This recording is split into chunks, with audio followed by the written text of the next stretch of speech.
prosto i dio. Mina finis din pliksi nasa trelane. Irte orana sintoniste Baixnidia topei. Baixnidia topei. Baixnidia topei. Timiso tonoma. Vasikoso digo se pestremse. Irte orana sintoniste Baixnidia topei.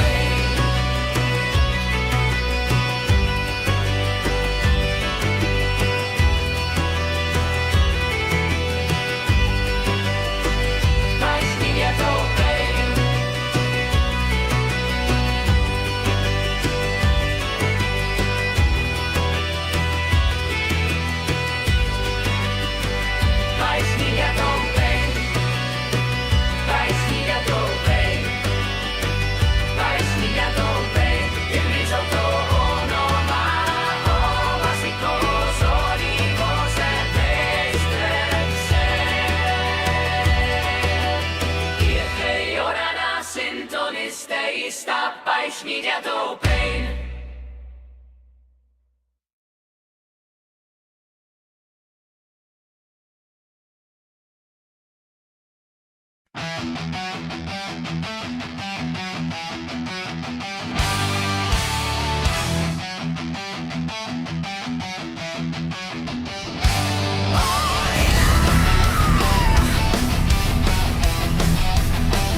Rip and tear.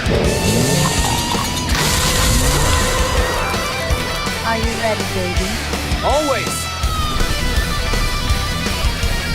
To the skies, dragon!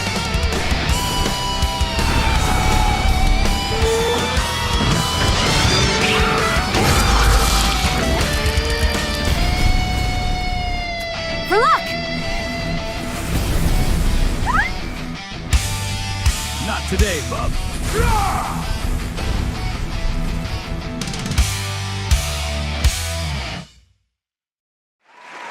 Alright, hello, greetings and welcome back to Paine's Games from myself, bass driver, the Big Popper Paine, where if you enjoy the content I invite you to leave a like, share, comment, but most importantly hit that follow/subscribe button and the bell-your-sendos button to be informed of my latest content. Hey folks, it is Summer Game Fest, is it not? That it is, is it not? Hello, it seems like I'm getting some foldback as well. Let's have a little quick look at what's going on there. See straight away. Have a little quick look at hello. I can hear myself. A little quick look at. Isn't that a brilliant way to start myself? There we go. That's better, folks. And you know why I could hear myself? Because I had a browser in the background. What an idiot. But hey, we're here for Summer Game Fest. Hopefully that'll go away in a second. We're here for Summer Game Fest. Hopefully that'll go away in a second. We're here for Summer Game Fest. Hopefully that'll go away in a second. We're here for Summer Game Fest. Hopefully that'll go away in a second. We're here for Summer Game Fest. Hopefully that'll go away. Wow. That is impressive, folks. That is impressive, managing to fold back on myself right there at the beginning. Anyway, we're here for Summer Game Fest. I got rid of that little glitch. Sorry about that. So, not that it's the only glitch I've witnessed so far. They said that they were starting at 9, which is hilarious. Pardon me, because it's actually 10 that is starting over here. Anyway, welcome along. I'll say that again. Welcome along to Paine's Games with myself, Bass Driver. And yes, we're Backseat driving the Summer Game Fest, so I'm putting myself through yet more Geoff freaking Keighley. But hey, maybe you'll have something remotely interesting this time. I didn't actually do a bingo card for this because it's probably largely going to be the same as the last one. And I don't know. People have been shouting Half-Life 3. Of course, everyone's going to shout Half-Life 3. Yeah, like, I know we got Final Fantasy, I think, might be coming up for part 3. Like, what was it? Final Fantasy... The sequel to Integrate. Is it... Why has the number just gone out of my head? Is it 13? No. Never mind. You know the one I mean. I'm having one of those uncle evenings, to be honest. I say folding back on myself in the first place, starting the stream. I forgot something earlier as well. Yeah, I'm definitely having a super uncle evening. But anyway, yeah, I think there's some Final Fantasy in the pipe. Wouldn't be surprised if we heard a bit more about Wolverine. What else was there? There's a whole spattering of things. There are a variety of games that I have been aware of publicly. There's a few other ones that I believe may be cropping up here, but I don't want to say anything in case they don't, because I think some of them aren't announced. But we'll see. I mean, we're what, 40 seconds out, so you know what? For this one, I think we might go full screen. Let's go full screen for this one, and like I say, hopefully we might get something good here. Probably maybe a Steam Machine announcement or something as well. But like I say, who knows? Who knows what we're going to see? We have to wait just 15 more seconds. One thing I do know we're going to see is Geoff Keighley being insufferable. Oh my goodness. Shout outs to all the new followers that I've picked up over this week, and shout outs to all of you who have been checking out my last video on God of War Lao Fei. Thank you very much for that. Really appreciate that. Really appreciate all of you following me. I am a small channel. I'm a teeny tiny itty bitty witty little channel. So every single one of your views, likes, and the likes that you've been given this week, thanks for them too. Every single one helps, but here we are. We are ready to go. Everyone, give props to Geoff Keighley for being awesome, because he's Geoff Keighley. Oh, he's already insufferable. Why is this so damn quiet? Yes, you guys are prepped and ready. It's a good one, don't worry. All right, hello everybody. Is it though? Is it? Gaming's biggest global showcase of what's next. You know, we started SGF back in 2020 because we didn't want to lose that magic moment every June when gamers around the world come together to hype ourselves about the future. What do you mean when E3 decided it's not worth us advertising our products to you anymore? We don't care enough. This is our 7th and biggest SGF. And I have to say, guys, the magic is back. We have a great show for you today. Was the magic ever there in the first place? What's my bro from, is that Saw sat there? Why is Jigsaw sat there? Developers are going to show you why gaming's best days. Are we going to have an Until Dawn 2 Jigsaw DLC? Aside, it doesn't matter where you play. Everyone is welcome here today. And right now, are we? Are we, Geoff? Are we though? As you can see behind me, in just the first 5 months of 2026, Steam saw a record-setting 9,265 new game releases. Dude, you say that like that's a good thing. That is not a good thing. Can you imagine Discovery in a pool where you've got like 9,000 new releases just in the first 5 months of this year? Breakthrough with their game. But then... That's what you call oversaturation, Geoff. 10 of those, they come from anyone possibly break through with their game. But then you look closer. So far this year, 14 new games are estimated to have sold more than 1 million. That tells you something important. What the hell just happened there? Hungry for new experiences. You want originality. Dude, we are. Price point. We are hungry for new experiences. Bold, creative swings. Turns out you guys show up for them. Really great. So congratulations on all those games. He's not referring to the modern audience, is he? Global blockbusters, but others actually find smaller, passionate communities that love them deeply. What, like mixtape? Both of those kinds of success matter. The truth is, not every game has to be for everyone. That's what makes this medium so exciting right now. It's just not for you. Because this show helps. It takes me back to my Law of Fire video. Next favorite game today. So get ready to get wish listing. Should we get on with the show? The top of my wish list is for you to f off. Okay, just go. A fun ride. So let's get started with our preview of Number one, kill Geoff. No.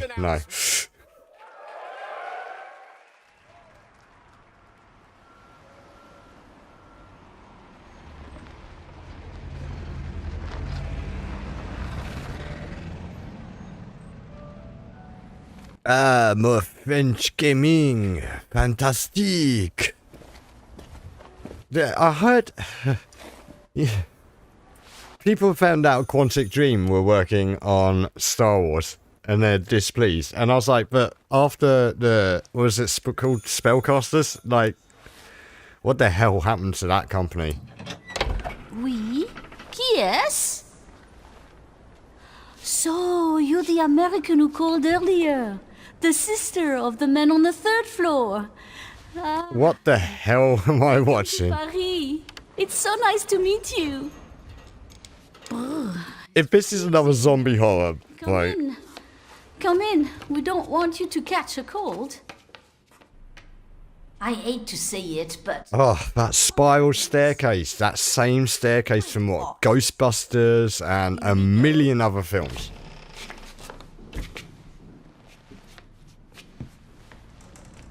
What is this?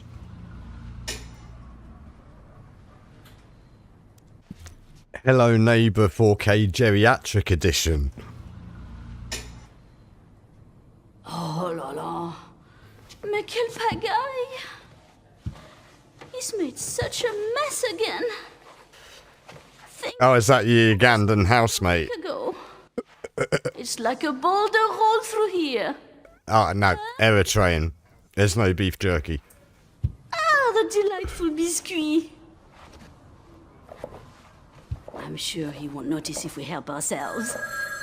I wouldn't, you know what's in there.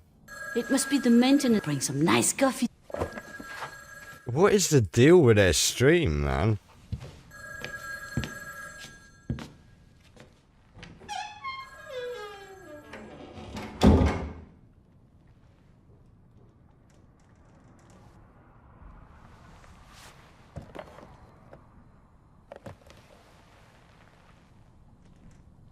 I mean, there's a lot of technology going on here.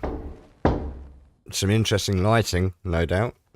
Nice bit of sort of bump specular going on that box.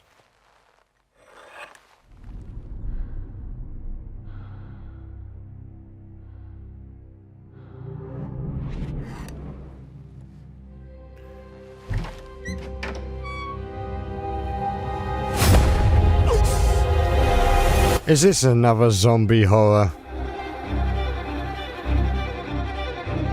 Because this sure looks like another zombie horror. Oh. Wait.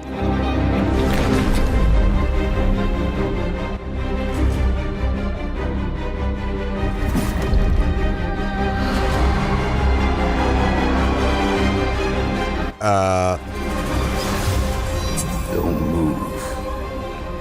Claire Redfield. Oh.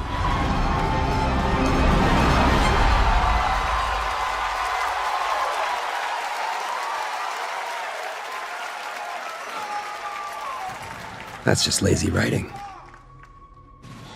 Yep. Really? So I was right. It's another zombie horror. This time in Paris. Wait, is this a remake? Way to kick off the show, Resident Evil Veronica revisits a classic title from the Resident Evil universe, reimagining the experience for today's players. Oh, for the modern audience. News. Why are you gay? Now, some surprise breaking news from one of the top independent game studios in the world. Okay, I'll be the judge of that. Hello there, I'm Cuphead here at Studio MDHR headquarters. And today, Wait, what? we have a special announcement for all of you. We're happy to confirm that development has begun on a brand new, hand-animated Cuphead video game. Okay. Our talented team is hard at work on this ambitious I think, which will take Cuphead and Mini friends Driver, Good on a Lady Driver fresh, enjoyed exciting Cuphead, right? adventure. New Cuphead game Still in seems early good idea. But we look forward to revealing more when the time is right. Well, from all of us here at Studio MDHR, thank you for... I didn't know this was plugged in. Hello? Yes? Oh, indeed. Oh, you want me to tell them? Yes, I'll tell them.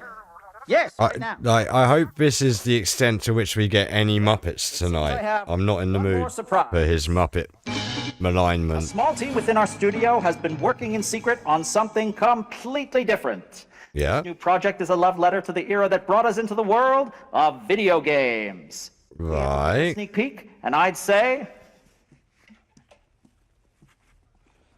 it's pretty radical. Over here? Ahem. Are we getting... Pretty radical. That better be a Huey Lewis reference, bro. If there's no Huey, I'm not interested. Now in development at Studio MDHR. It's Mighty Cuphead Adventure. A new fast-action platform shooter with arcade-quality graphics and amazing sound. Hey, if this is real... Cuphead Adventure. like in the rip-off Master System. Looks like a Brazilian one. Yep. Okay. Yep. I'll go for a bit of that. I think both of those are satisfying. No, I love my puppets. That was great. And two brand new. We don't want to know about your puppets, Geoff. Canada with Mighty Cuphead Adventure, a true 8-bit action platformer coming to consoles and PC, and then a brand new hand-animated Cuphead game has been confirmed to. His voice. All right. My God, it is so grating. And partner in a new game discovery website called Looking for Game. It's Lucy James, everyone. Former GameSpot. Lucy James, right? Right. Thanks, Geoff. I'm thrilled to be back here at Summer Game Fest, and I'm excited to share in so many incredible announcements. I bet you are. This next one is very special for me. It's a game we've all been waiting to see for a long time. Really? This better be good.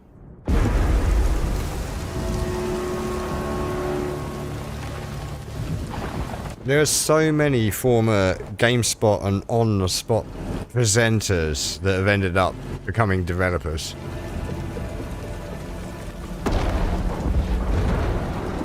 Oh. Yeah. Okay. We know what this is, don't we? We all know what this is, because we worked on the first one. Well, I did anyway. I was like the lead, actually, for first-party compliance on the first one. God damn, I had to do a lot of production on that game as well, actually. On our end.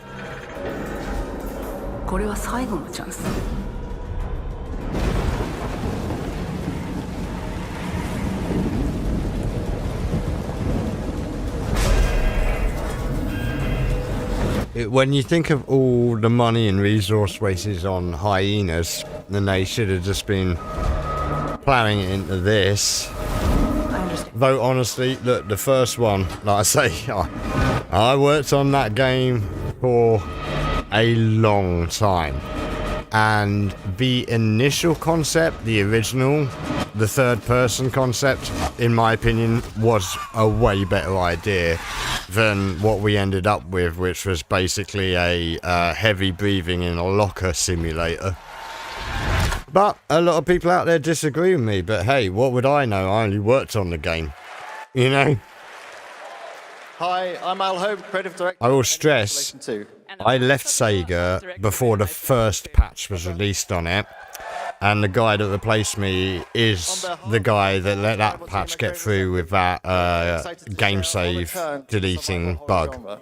It's been 12 years. Just so you know. It's the first Alien Isolation, and we're continuing what we started, creating an authentic new chapter which builds on that core isolation experience. Now, escaping this guy interviewed me relentless alien to take over the alien on an colony world, from the claustrophobic confines of the colony itself. First party for a PlayStation Creative Assembly, but then offered me a vast amount less than I was getting paid already. Desperate struggle to survive and escape, and we cannot wait to show you more in the future. Thanks.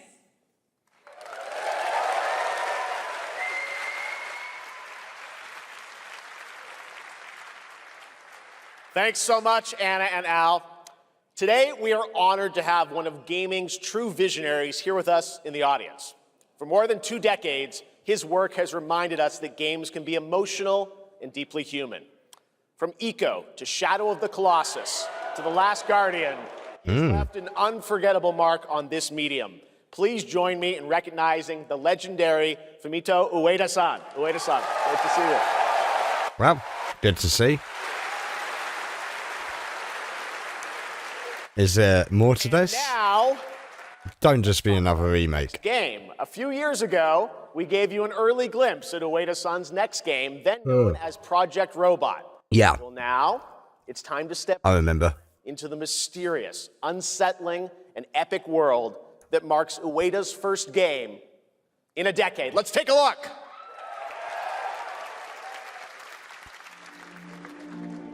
Okay. To be fair, yeah, there's 3 games right there. I don't think the good lady driver really enjoyed at all, did you? Nah. Shadow of the Colossus, Ico. Nah, not really, yeah. To be fair, look, I've got to be honest. Oh, hello. Who have we got? Nice. What's that? What the hell is even that?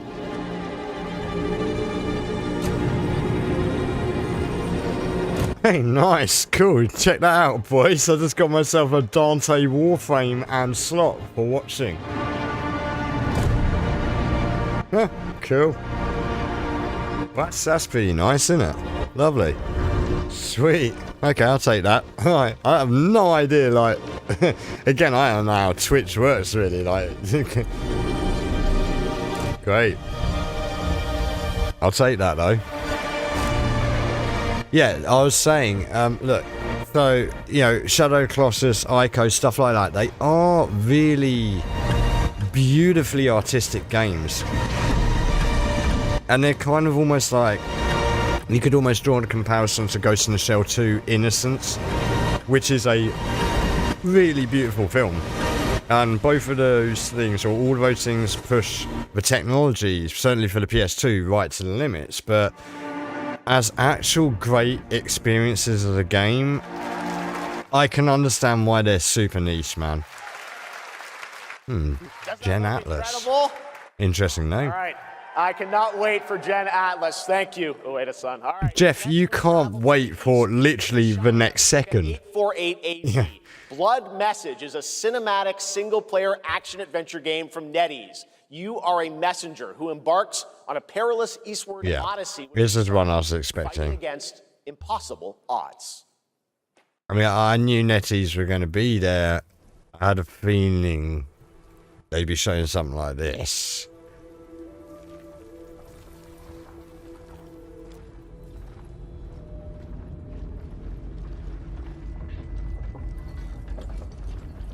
Again, like so much in the way of graphs. Not that I dislike great graphs, but 河西始于吐蕃50余载，意其分歧，却从未有人坚守如我等之久。今日天枪大捷。Again, this really has the yeah. 当即首功。 This stream does seem to be much better quality than State of Play the other day. And I'm doing everything at the same rate and everything.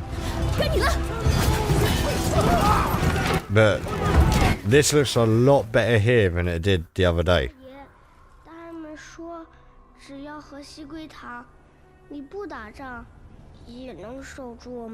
I'm glad they're not dubbing this.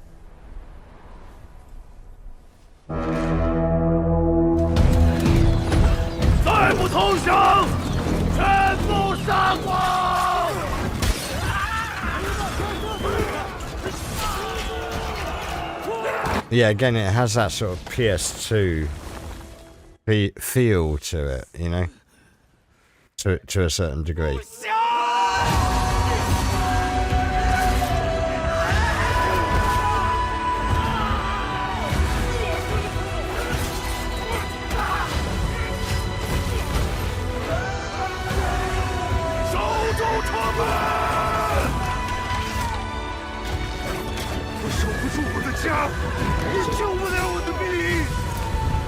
We were in CEX earlier and we saw the what was it, Wu-Tang? I was saying we'll put it off till it's cheaper, but gosh dang, we're building up quite a hefty array of Chinese wushu / Japanese samurai games to play. We've got Onimusha coming up as well, you know.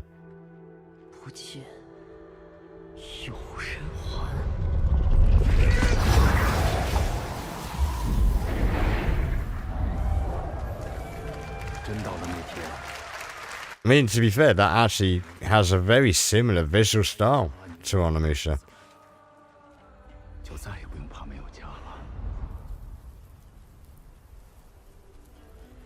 Huh. Well, you know, that looks like that could be fun. Nice. Oh, nice. Okay, cool.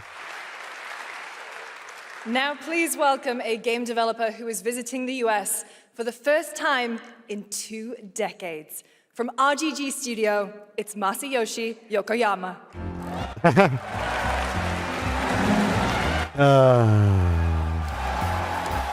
I don't know, ever since Nagoshi-san left, like, I don't know, it don't hit the same, you know what I mean? You need the orange man, bro.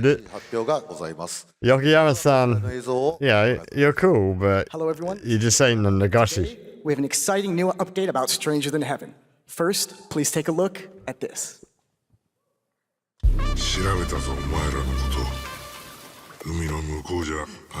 The thing is, I'm so behind with RGG projects now, like, it'll take me 20 years to play through everything. We're still halfway through Yakuza 0, aren't we? Mind you, I do have a sealed copy of Yakuza 2 on PS2, which is worth a decent amount.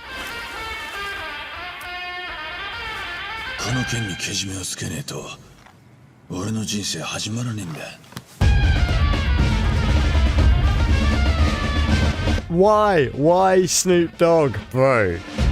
Oh, Satoshi Fujihara. Nice. Oh, nice. Okay, it's a decent cast if anyone watching has, like, ever watched anything Japanese. What?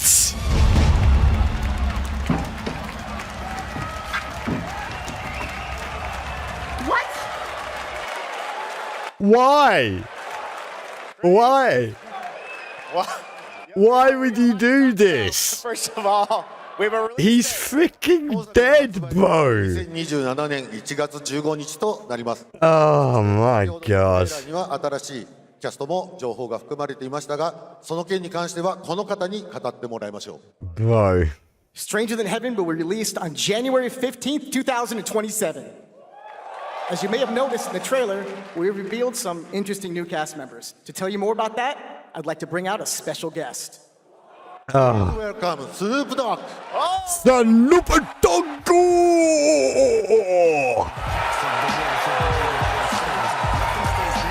Shizalo bizalo, Snoop Dogg! Snoops! Everyone's talking about God this game. damn. It's so good to have you here, man. That's crazy.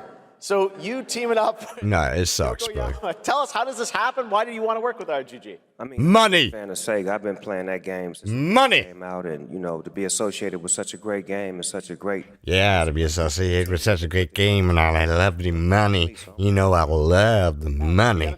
You know, shizzle dizzle with a nizzle, my hizzle, and my money, baby. You know, the Tupac estate and my son and myself, we work very closely together, so it just made sense to put him in this game because his likeness and his spirit still lives on, and I just feel like it was so. What are you talking about, bruv? Game looks insane. I'm sure you got more That in there too. is The song sounds 1,000,000,000% bull hooky, brother. I also want to. Oh my god. TJ, you and Cordell talked about Death Row Games, is something that you guys. This sucks 1,000% of all of the ass. You know, we're building a hip hop gaming universe, bringing an authentic culture to life. You know what I'm saying? And we just. Oh yeah, hip hop gaming universe, bro. Didn't you have Def Jam back in the day? Like those games. God, bro. Snoop Dogg, thank you for joining us. Thank You'll be you. on with guys. Fantastic. There's been plenty gaming hip hop culture, bro, and I'm not talking about. To come. All right, next. I'm not talking about Assassin's Creed. Studio in Sweden. Hex is an open-world action-adventure game from key creators behind The Division and Little Nightmares. You brave the Wild North as researchers very in a mind-bending, player-shaped procedural world. This is a very cool game. Take a look. Is this going to be like another sort of roguelike nonsense thing? I am getting pretty tired of procedurally generated roguelike, etc. games.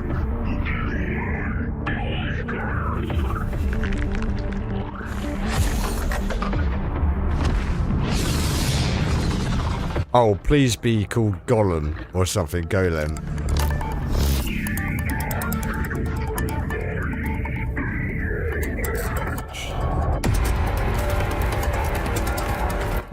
Moderately pretty.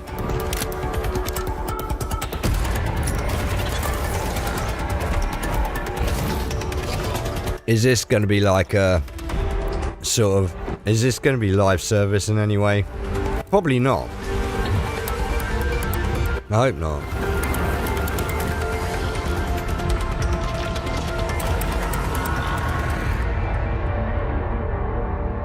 Oh, yeah, he said it was called Hex, didn't he? Yeah, my bad. I was probably yabbing. To be fair, though, I don't know. If this is by the guys that did Little Nightmares and the Division crew, I reckon this could be something Mini Driver might have a go at, you know? It sure has, like, the overcoat, the yellow overcoat vibe from Little Nightmares. And the Rubik's Cube's pretty cool.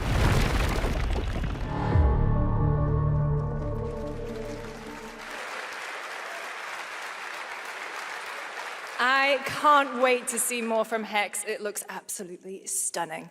We have much more SGF. Yeah, that's right. But first, on Interested. June 14th, Dead by Daylight is celebrating its 10th anniversary. Watch There you go, that's why Here's a little tease. Sora's there, or, what's his face?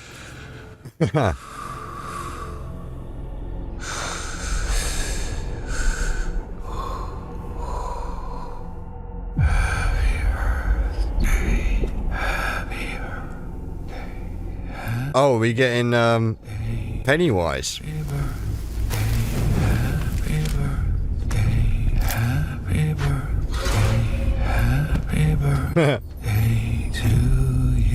Come on, that was pretty funny.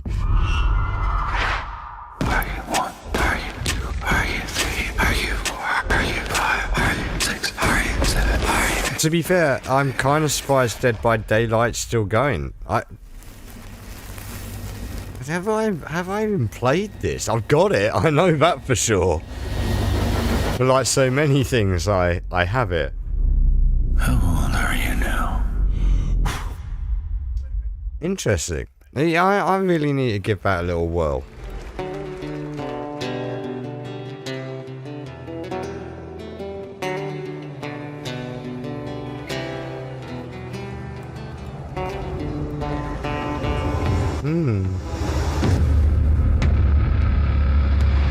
Oh. Well, bro, I kind of want to play the bard. That looks pretty sweet. Oh, okay, write that down. That's going on my wish list right there. Open beta that. I want to check that out. I'm going to play the bard.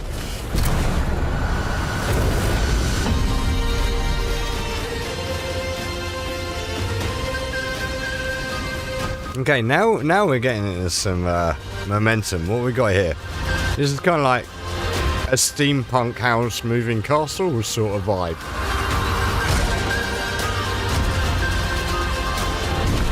Gosh dang, my headphones are bloody loud.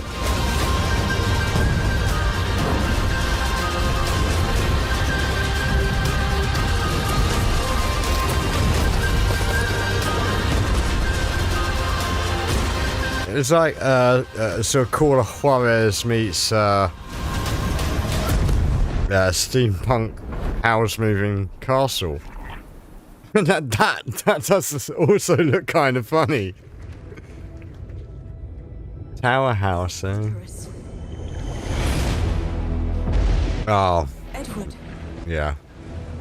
Privateering. Is it dangerous?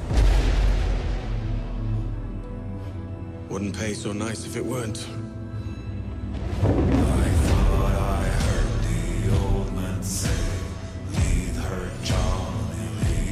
Gentlemen, we do not plunge headlong into folly on the orders of a single madman, but act according to our own collective madness. So I'll put it to the vote. I think a lot of people have been actually anticipating this, believe it or not. This shit. Stomp and shout I!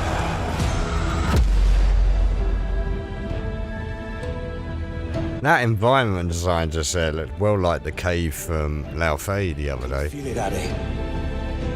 You know, I very nearly bought the Assassin's Creed film today. After you, Captain.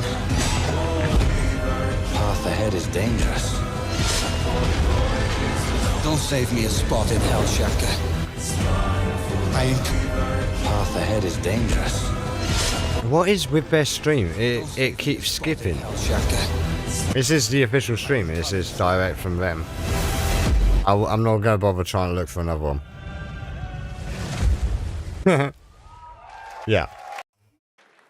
Wow, like really. Back to SGF. That was Assassin's Creed Black Flag Resynced, which is arriving July 9th. Now it's time for the announcement of a game that reunites one of the best action game developers in the world. Legendary franchise.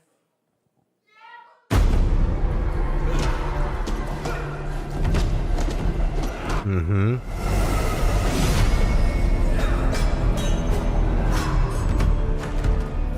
Mm-hmm. Mm-hmm. Mm-hmm. You know what this is going to be, boys and girls. Our frickin' bunga, baby.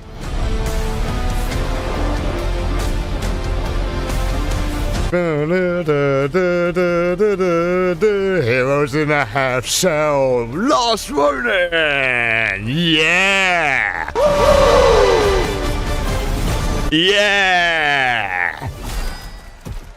Yeah. Yeah. Yeah. That's right, baby. My boys at Platinum have been busy. They've been busy. Started, believe it or not. I knew what that was as soon as it started. I cannot wait to learn more about Last Ronin. Oh yeah, if anyone out there knows Last Ronin, boy, Edition 33, boy, Final Fantasy 16. I think that game right there, Voices the visitor in that game right there is gonna be like the RoboCop Rogue City of Turtles. That is gonna kick ass.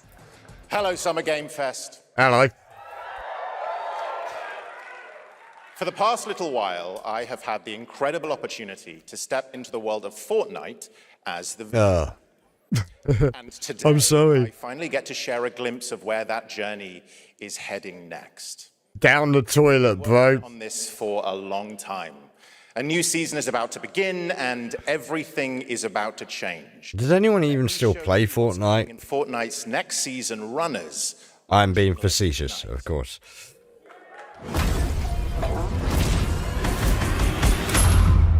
The problem is, for any of us that, you know, grew up with epic mega games and, like, you know, Unreal and stuff, you know, serious games, like, this is just the worst watering down and, like, lowest common denominator thing that they could end up doing.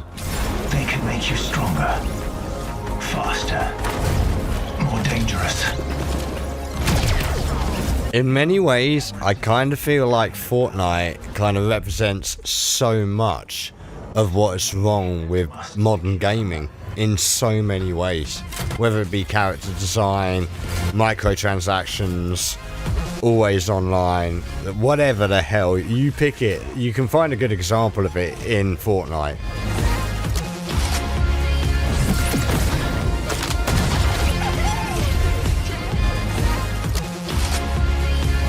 What is with their damn stream, bro?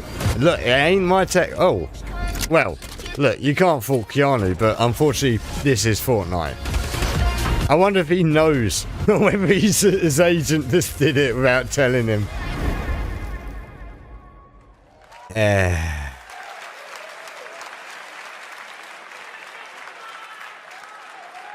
Now, if you're wondering how we end up on this new island, you'll have to jump into the Shattered event happening. Mini driver that doesn't even play Fortnite, and even they're disappointed.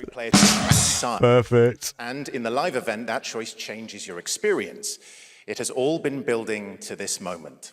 The party starts at 7 p.m. Eastern Time, but the doors open early, and trust me, you'll want to stay to the very end of the event. I've got a little surprise waiting for you. The sync is out again, isn't it? You chose your side. Bro, that was The Rock, right? Oh yeah, this was that event, wasn't it? Oh, lame. This ends now.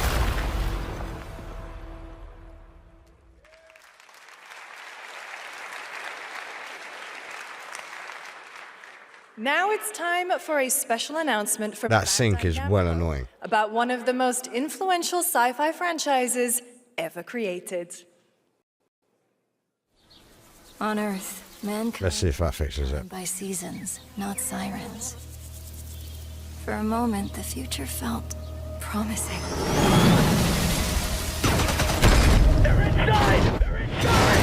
Out here, that promise is a lie.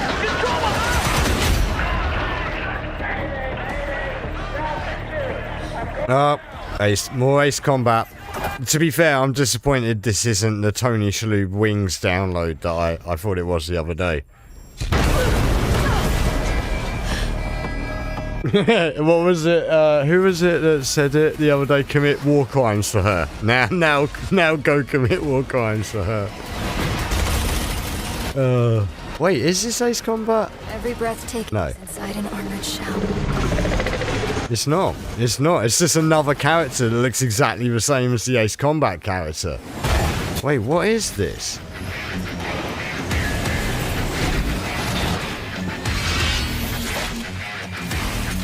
You're our last hope. There's one man. The pilot. Whoa. But is this a Gundam? Like, if it is, how did I not notice that straight away? Is this a new Gundam? Oh, mate. It's a Gundam. How did I not clock that, bro? Because, like, they've got a character that looks exactly the same as the Ace Combat character, but, bro, it's a Gundam. Okay, look, because I've got a couple of Gundam Dynasty Warrior games that I do need to check out, so... So finding your next favorite... That is kind of up my street. I'm launching my new newsletter, Looking for Game. Thank you. It is pretty embarrassing I did not clock that as, but again, go back and check. I'll do a comparison. I'll stick up on my ex at Paine's Games. And I'll show you how that's exactly the same girl in Ace Combat. Either way, like, you see that girl and the point is, go commit war crimes for her. Solo developer, Adrián Mulero from Spain. It is a co-op physics game about 2 geese and 1 very fragile egg. It's basically Untitled Goose Game with a freaking egg. Be careful. Don't drop it. Don't drop it. That's just lazy writing. Careful. To left. Left. Your other left. Drop it. Don't drop it. Careful. Careful. To left. Left. Your other left. Okay, new plan. This is a good one. Are you listening to me? What is this? It's way too hard. Watch out with our baby. Watch out with our baby. Yay! Just focus. Really hard. Oh gosh, that looks really hard. Maybe if we look for some more people, it would be easier.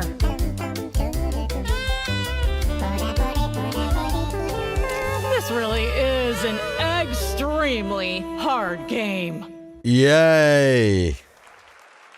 Yay. And what a fun game. That looks excellent. Game from a veteran team of developers who come from Naughty Dog and Infinity Ward and another amazing studio. Really? Over the past Again, is this going to be like Big Red Button? Like, i.e. the rejects from those studios that went to make Sonic Boom? People are endlessly disappointing. They're greedy. They're cruel. Mm-hmm. They lie. Lots of lovely lighting and high-def hair. They're bullies. Hey, Stokes? Yeah, I got one of them. What's she got? When I look at someone like you. Bully. See, that's where we're different. I genuinely like most people. Oh, well, then you're truly a sick fuck. Right. Great writing, people.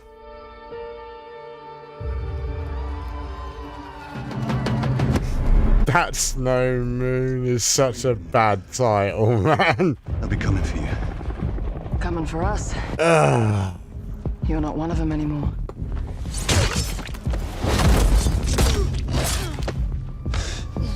Yeah, well, that's temporary.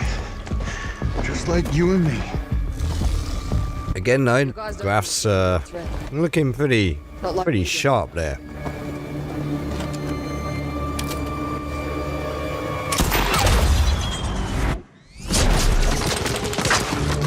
Okay. If I go pew pew to survive, so be it. For now. Either we fight those things together, or die alone. Yeah, believable. Hang up the phone. No.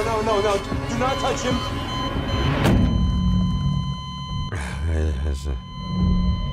There's a zombie outbreak.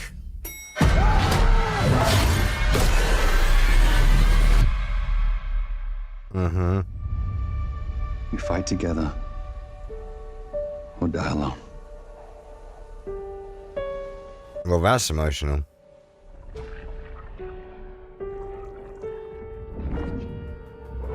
Like, this just gives me, when they show that stuff, it gives me Haze vibes. It reminds me of Nectar. Crossfire. Excellent. Great. Cool.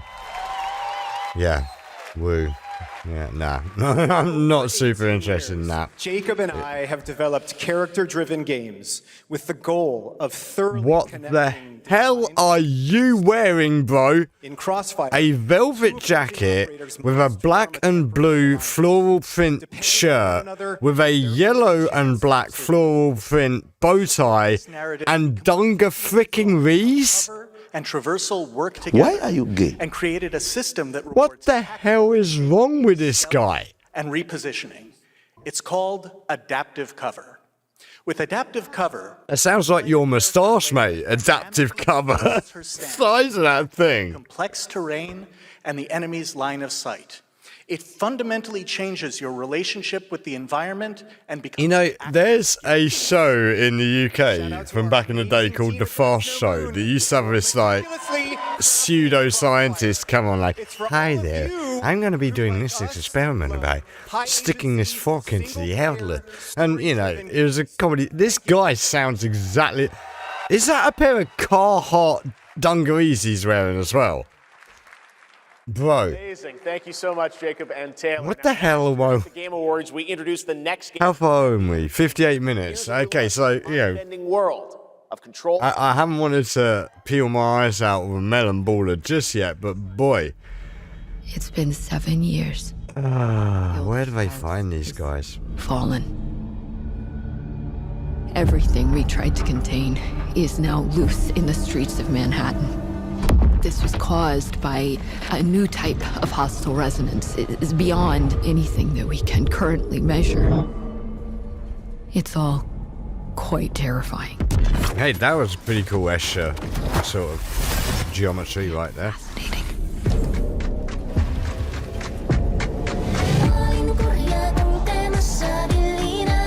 Nice.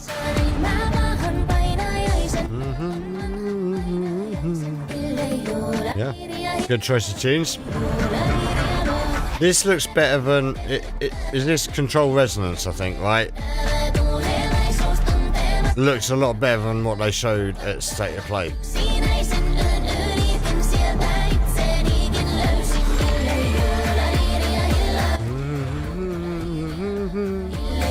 Yeah, banging tune. All we can do is dig deeper. Keep searching for this. I actually still have to play Control. Every week. I've got like 4 versions of that. All of them on PS Plus and various things, like free or subscription services. Before it's too late. Okay, so that's what they should have led with State of Play, because it looked a lot better than what they showed at State of Play. Fest exclusive, the announcement of the next game in a storied franchise. No, not Half-Life 3. Shut up.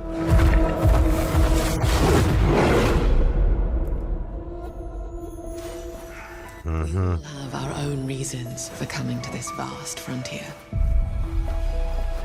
But for our guild, we who protect this land, one reason stands above all others. Our wonder. Guild Wars 3. In your eyes.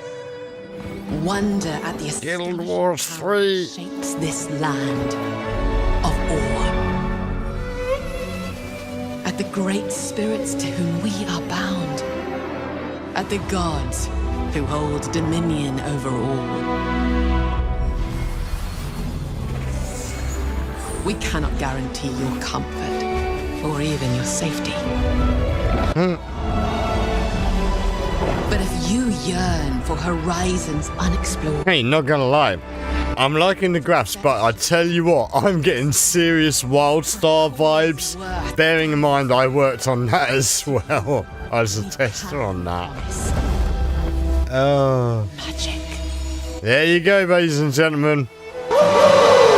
Guess another one of them for me, because, I mean, I kind of fancy playing me some Guild Wars 3. I'm just going to admit it. To everyone watching Awesome. here and live online around the world, I'm Colin Johansson, the studio head at ArenaNet. and I want to thank you for watching the exclusive first look at our upcoming game. The time is right for the next evolution of the MMORPG, and that game is Guild Wars 3. Okay, I'm ready to listen, brother. I mean, I play a lot of Warcraft, classic Warcraft with the good lady driver. World that is both beautiful, But this could be where the a nice fresh vibe. is powered by your character's momentum, and combat will usher in an entirely new type of MMO experience. I'm By willing launching on PC, to try that. PlayStation 5, we're inviting the biggest audience yet to experience the world of Guild Wars. We're so excited to welcome all of you to join our Guild Wars community. Go to guildwars3.com to sign up for our newsletter right now. Okay, my prime concern is how are you going to balance, PS5 and PC in the sense of buttons and such. Get ready to blast across the galaxy with daring races, dangerous rivals, and some very familiar faces. Star Wars Galactic Racer is coming this October! Ooh! And now it's time to head. That was such a stalled response there, mate. Is pod racing. Is it, though? Is it pod racing? Welcome to Durban Acos, where champions are born and losers annihilated.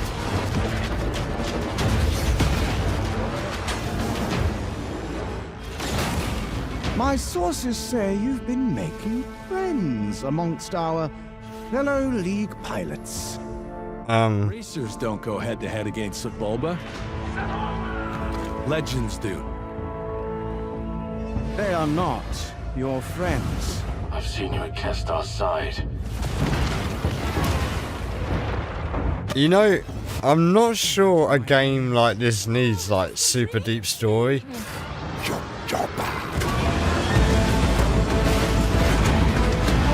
But, that said, since they first showed this looks a lot nicer. I could dig this. The thing is, the levels have to be a suitable length, yeah, like they can't have too many stadium levels, just really small compact spaces. But it looks as though, they've taken that into account. And without Wipeout anymore, like, this is going to be fairly close to the closest you can get. Okay, yeah. I can dig that. October 6th, huh? You know it's going to be hard as nails, though, right?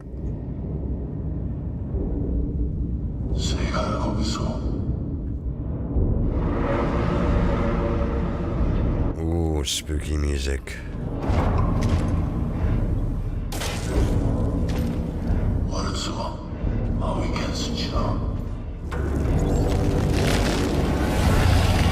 This has got, like, strong Little Nightmares vibes.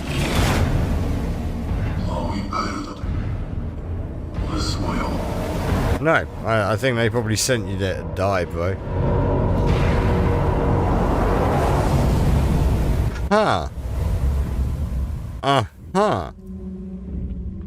Yeah, like, okay. I kind of like the look of that. Ah, tiny build, what have they got?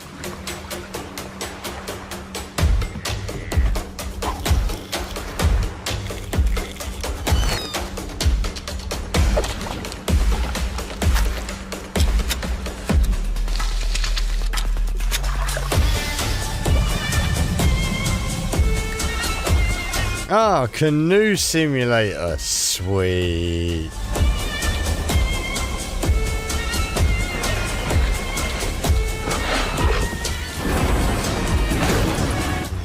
Again, like, more undead, zombie. Like, we need to get out of this funk cycle, people. Like, we've got way too many zombie and way too many horror games, bro.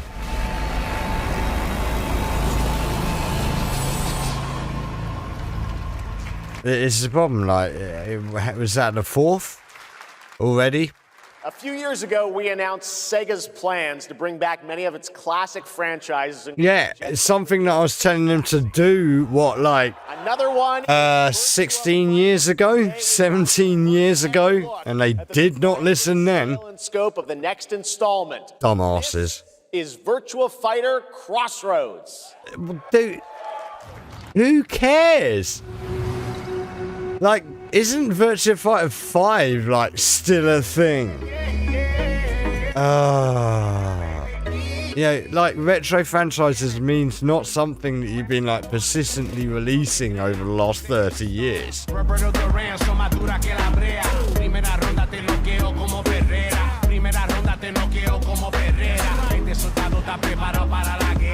So they've got Gotoko working on this. Are we talking about your ex? Hey, I've got an idea for you. So you can expect this to basically be using that, like, what was the Your sister's really Like a Dragon game, where it's mainly just to beat him up. I know. They really weren't kidding about this being a fighting town. The hell's wrong with her chin? She's got like Reese Witherspoon chin. We wouldn't be living in Villa Sapara.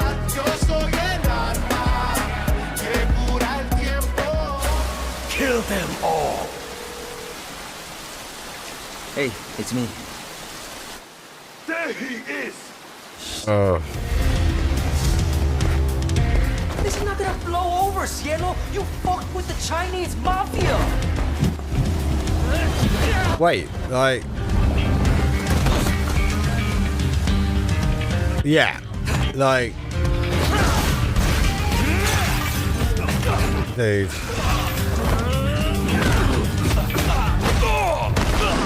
One more move and I'll cut her fucking head off. All right, just... You gotta be kidding me. This looks like it may follow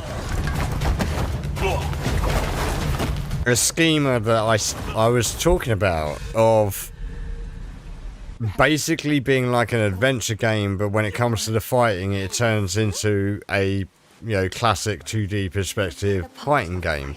But then you go back to your normal adventure mode. God damn. You are lacking in kung fu. Rise over the cries, city of blood, sweat, and survivors. Lives Goddamn. rolling like dice. Once you're inside, there's no surrender. That's Pai Chan. Who's Pai Chan? What? Meh. It's Bloody Sync's gone again. Since RuneScape was born, and 20 years tomorrow that Duriel 321 wreaked havoc in Falador. Finally, this legendary universe is coming to console with RuneScape Dragon Wilds, playable now on PC in early access. Here's a new look. I don't know why that sync is going all funky, but there you go. Few survive the land of dragons. But some... Ah, we saw this the other day. Survival. They fight. They adapt. They build. They stride boldly into the unknown. I mean, it's a cute enough game. And forging their legend.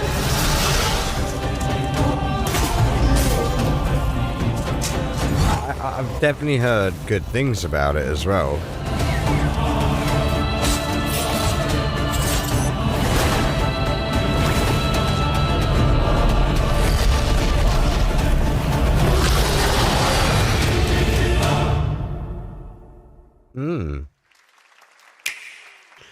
Looks like I'm gonna have a few things to check out on Steam.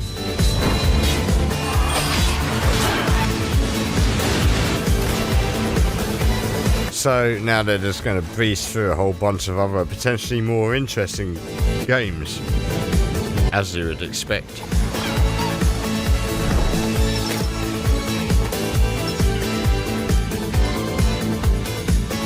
I really like the Switch 2 is still not a value prospect. Oh, now look, we love Digital Extremes. These are the guys that really made unreal. The skies will clot.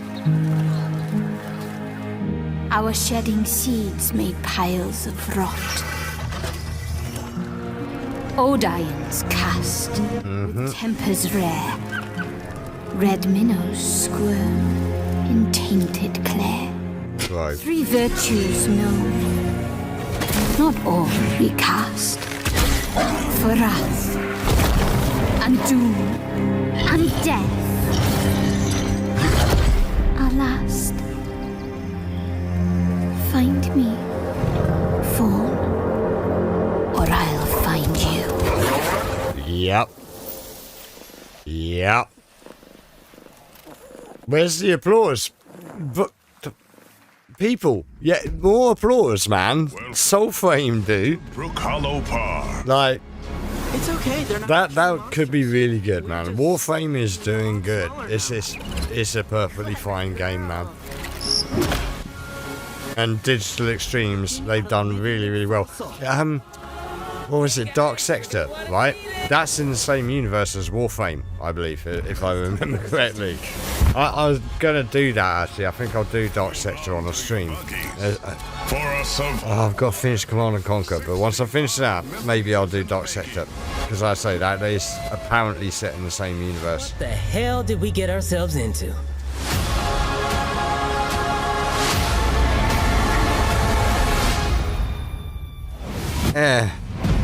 I did wonder why Grounded was on PS Plus.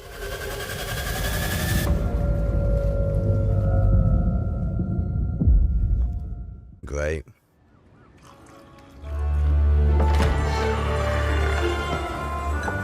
Some guys leave it to luck. Let it ride on a roll of the dice.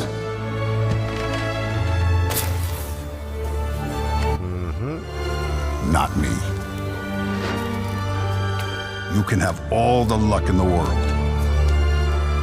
But what matters is the choice you make. Yep. When the cards are on the table.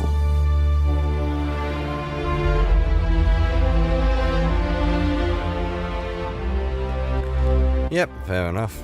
Bit of an expansion, why not? Yes, that was indeed a young Don Salieri from the original Mafia. Man of Honor expands Enzo's journey in Mafia. Is he wearing a polo neck with that jacket? Can you imagine working on something for 16 years of your life? Back in 2010, the creator of Assassin's Creed set out on a journey to build his next time-bending epic. Today, after many twists and turns, it is finally time for Patrice Désilets to invite you in to his new world. Okay. 16 years is a long time, man. I was born to be the collector. To protect a world I cannot be a part of. Destined to be feared for what I am. Again, I swear a lot of these graphics are really relying super heavily on like post-processing and PSSR, FSR, DLSS, take your pick. I have devoted my life to fate. I swear, like, someone like DF, they need to go through with all these games and like go to debug mode and strip all the post-processing and just see what level garbage is being fed in texture-wise to produce this stuff. But at last, their debt is due. It's all very Salem witch hunty, isn't it? Every choice, every breath has led me to this moment. The power of many. I take the first step. My time has come. I am ready. Wow. Right. I don't know, like Salem Witch Trials meets the Handmaid's Tale. Thank you, everyone. 1666 has been a monumental and emotional journey. David Lynch once said, "The film is the talking." That's how I feel today about the game. Instead of explaining features, I'll simply say this. As of right now, the prologue is free to download on Steam and Epic Games Store. Okay, I'm going to have a lot of things to go back and Story experience note down to grab. I'll leave you with a glimpse of what's to come when the game launches on early access later this year. Join us for the journey. Merci and panache kalis.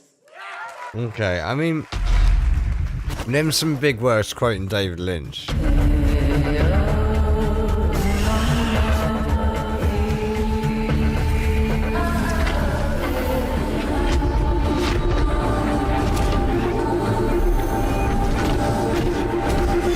I'm getting some, like, Expedition 33 vibes from the overall look, in a way. Yeah. I might well give that a go. Thank you, Patrice. Still to come, we've got a lot of great announcements for you, including a special surprise guest. Look, we know he's there, bro. We saw him in the intro shot. Wait, that's Billy from Saw? Hey, Billy. Hello, Geoff Keighley. Hello. I want to play a game. Oh, you want to play a game? Well, that's great. We're here at Summer Game Fest. This is all about playing games. Please let this end the way I want it to. Please. You heard the puppet. Roll the tape. Oh, damn. I was hoping that was going to go a completely different way then. 100 years have passed. Again, Genesis of your legacy. like, how many more?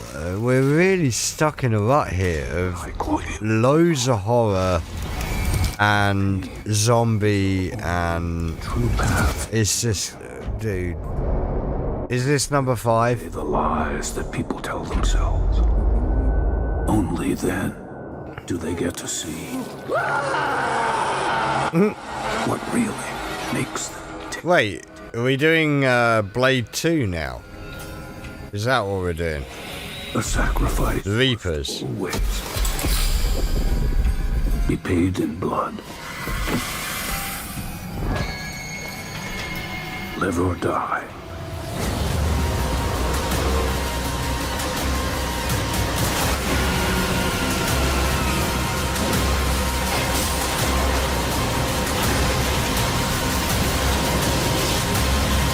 Yeah.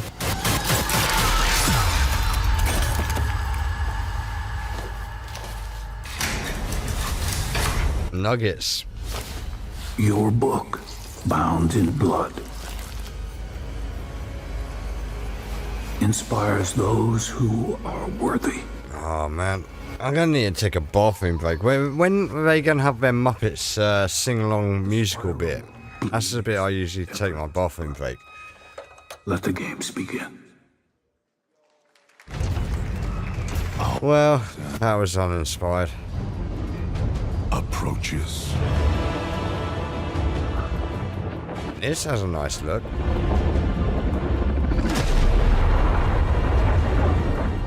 Humanity's fate will be determined. Yeah, I mean, it has a very nice look. Final sacrifice. We are ready to bleed, bearer. Are you? The veil between realms is unraveling. Life or death And to be fair, so far, this has actually been a pretty good show. will decide. Lords of the Fallen 2. Yep. Now. Okay. That's right, Lords of the Fallen 2 is also coming to Steam this fall. Next up is a brand new game from BitReactor, a studio formed by some of the most experienced developers in the tactics genre. This is Star Wars Zero Company. You know what? Intelligence was just briefed. I gotta take a bathroom break, and this seems like a good time to do it. I'll be right back. We need to make our move. You got someone?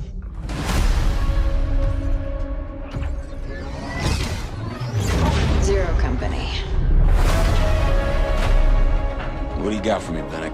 Port Silius. Coyle's been spotted meeting with local gangsters. Find out what they're up to. I've been tracking Fathom for months. She's at the center of it all. All right, let's get a team together.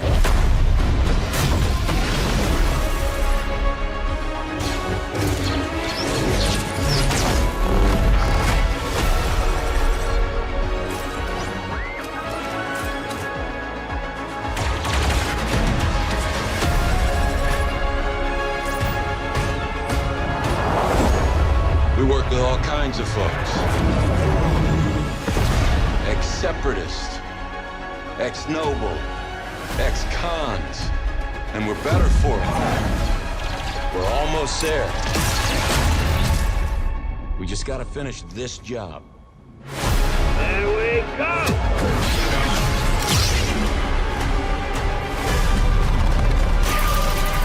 General Skywalker.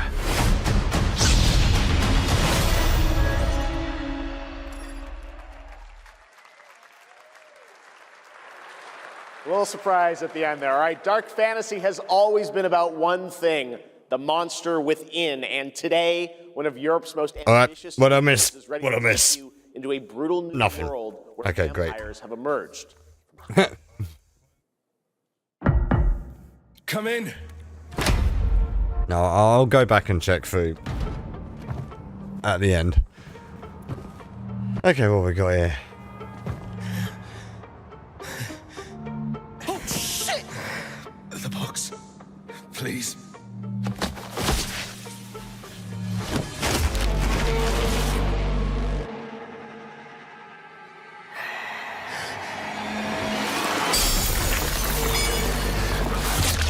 Wait. Dude, don't...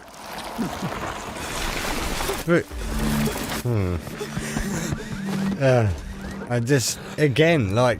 It's like we're lurching from one horror genre thing to the next. Neither do I. You certainly have reasons to hate me. My son. You've ruined my life. We crave the same thing. I can't get excited by it. I'm sorry, but like, You're a pawn in Brent. I'll put this down as number 6 if I'm counting correctly. I might try and count them as I go back, but like for my own family. Like everything's looking very samey, man. Determination is not enough to cheat your fate, Dawnwalker. How many innocents did you drain dry? Blood. Yeah. Oh, that wasn't predictable. Oh. So it's basically Blade without Blade, right? And I'm the game director of The Blood of Dawnwalker. What you just saw was an invitation to join us on an adventure.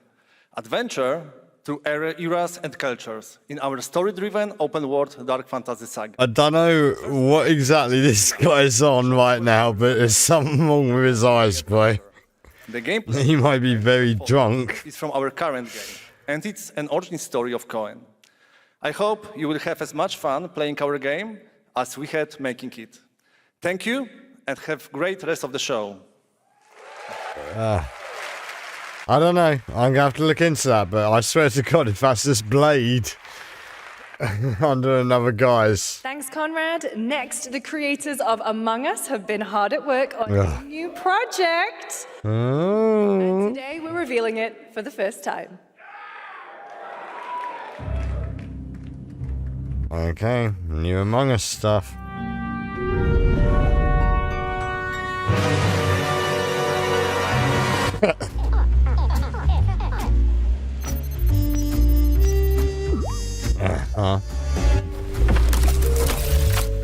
Look, I'll be honest, Among Us, not really my thing at all. But, yeah, I can appreciate why people love it.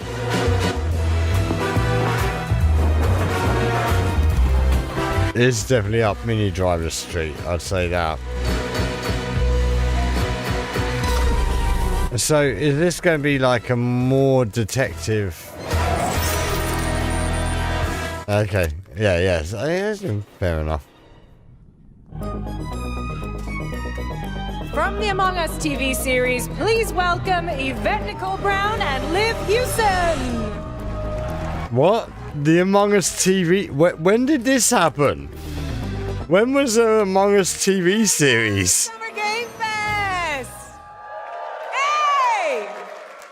We are so excited about the future of Among Us. As crew members ourselves, our task is sharing even more good news about... I can see you in there, bro. I can see your ass in there. Look, there he is.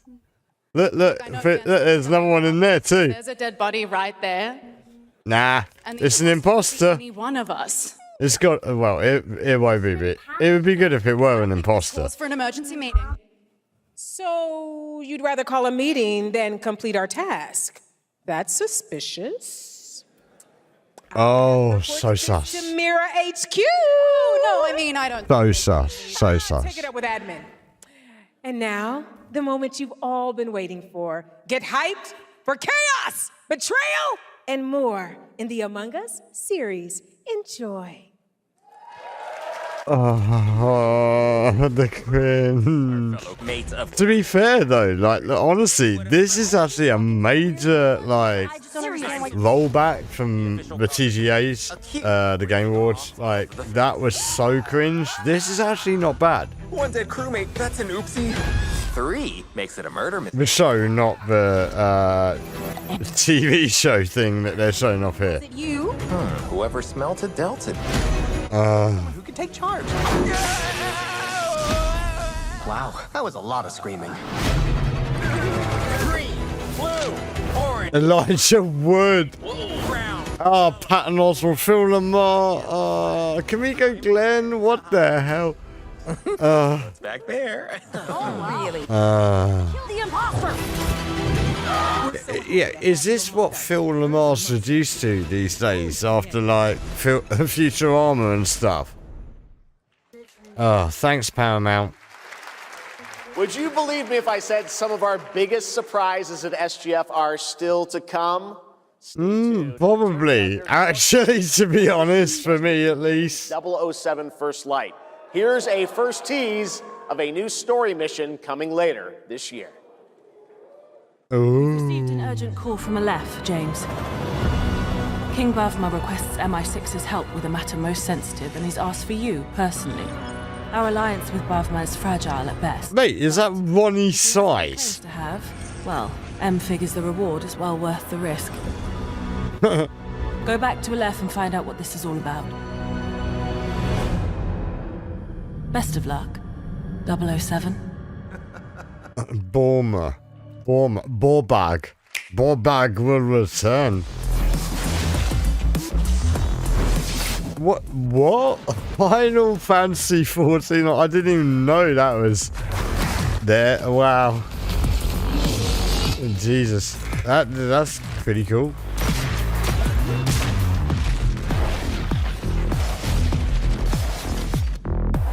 No, this is Switch 2 though, right? Yeah. Okay, yeah, not Switch 1 because I was thinking, yeah, damn. Time is finally here. I know it's been difficult.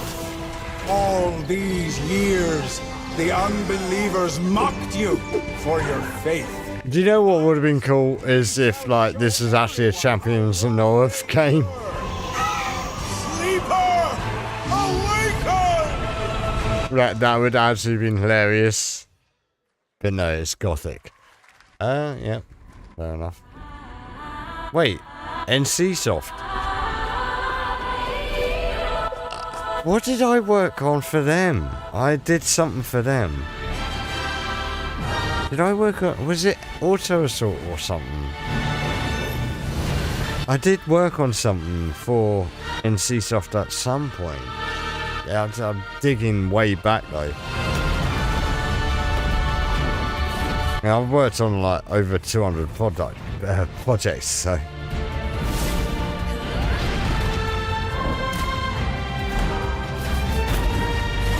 I've got to admit as well, so I mean, been some really nice music. Has been some good music.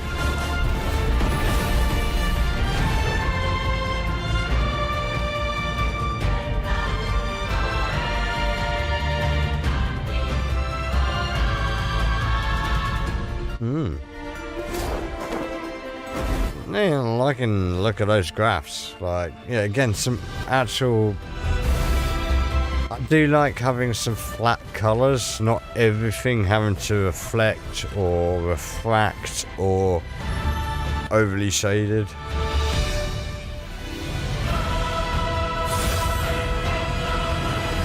Aeon. I'm looking to. Why does that sound familiar to me? To do that, I need a complete picture.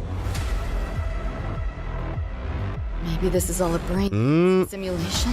Knock the rust off! Maybe the two of you really are from another universe. Dude.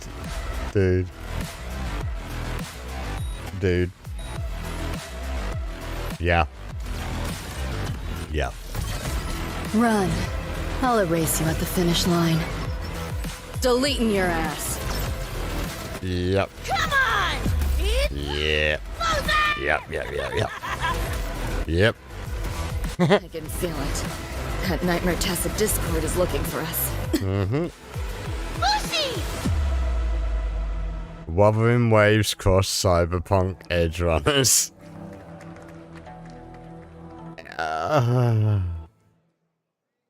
Looks pretty good, right? That was a look at what's ahead for Wuthering Waves and its collab with Cyberpunk Edge Runners on June 8th. Now, if you want to track all the games shown today, head to player.gg/SGF to see the full lineup and wishlist your favorites across all platforms. Right now, it's time for news on a massive expansion coming to a franchise that has been on this stage before. Which one's that, bro? Monster Hunter!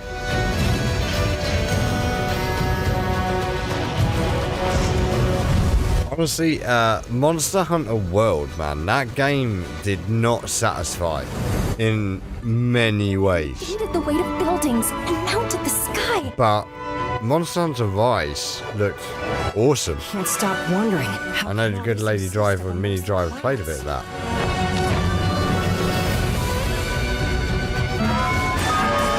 You see, for a good Monster Hunter game, you need to have the right colours.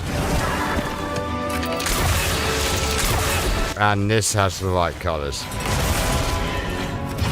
Monster Hunter World tried to go a bit too trad fantasy. This looks lovely colour-wise though, graphics-wise, this looks really nice. Just their presence. A moving natural disaster. Too powerful to tame. You know what was really brutal? Good Lady Driver bought this. Like an elder dragon. And then like a month later it was she bought Monster Hunter Rise.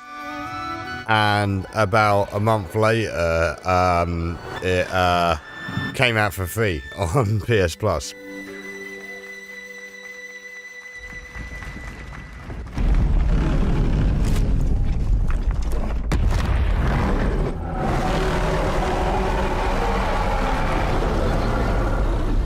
Well, you know, that looks pretty cool.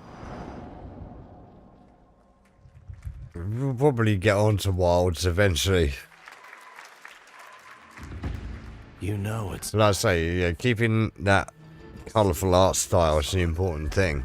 I think, yeah, Monster Hunter World, that really didn't feel like a Monster Hunter game in a lot of ways. Was this Oricon?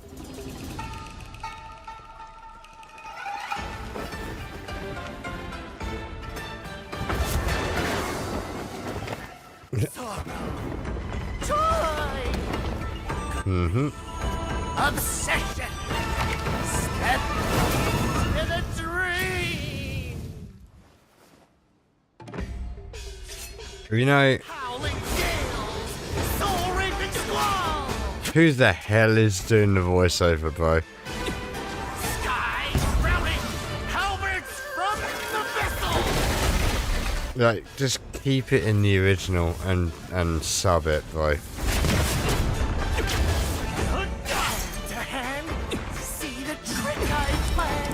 Dude, like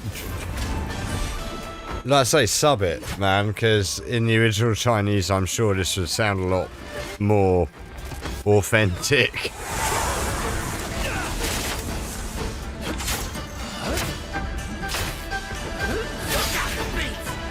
Again, banging tunes.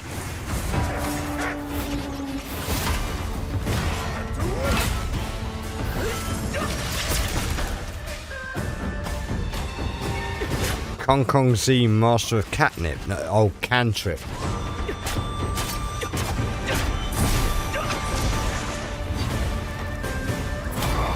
I got you.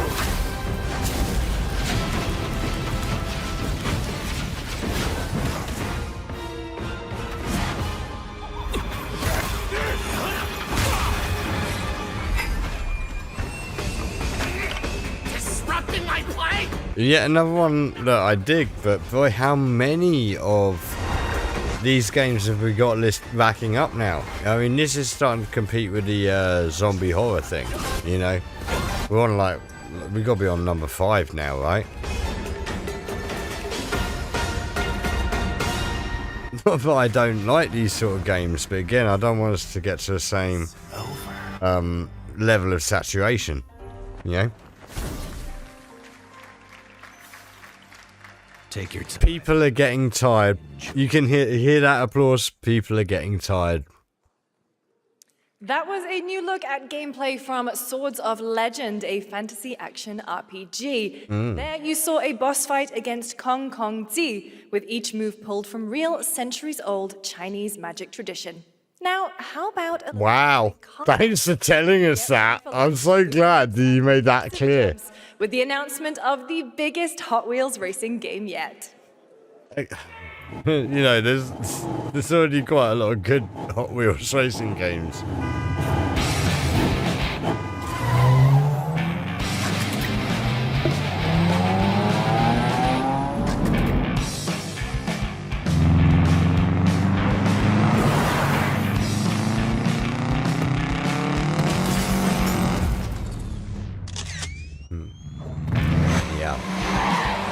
Wheels would.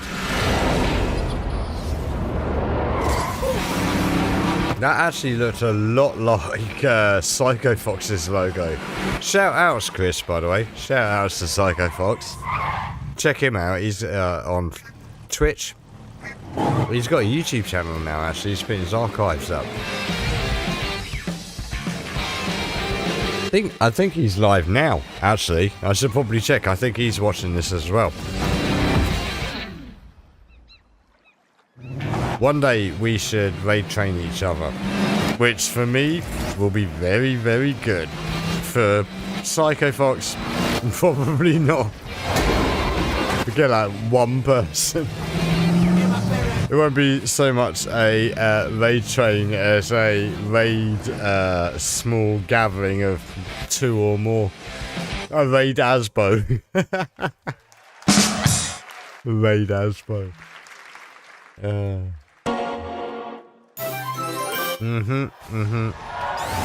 Yep.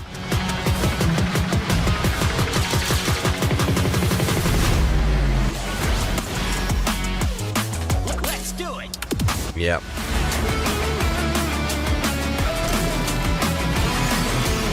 On their sewer surface.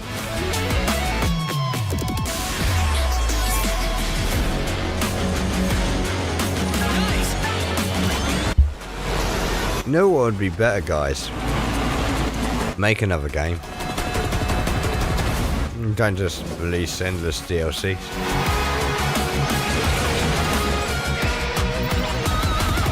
Mate.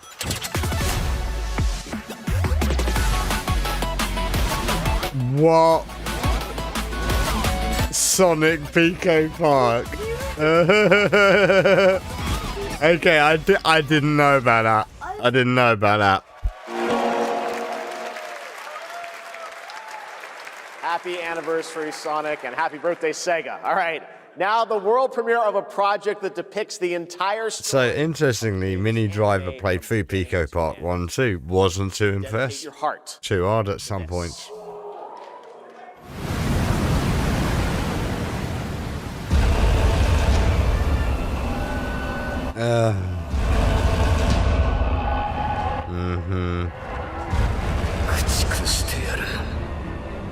I should have probably waited to now to take a pee. Maybe I can force myself to have another one quickly.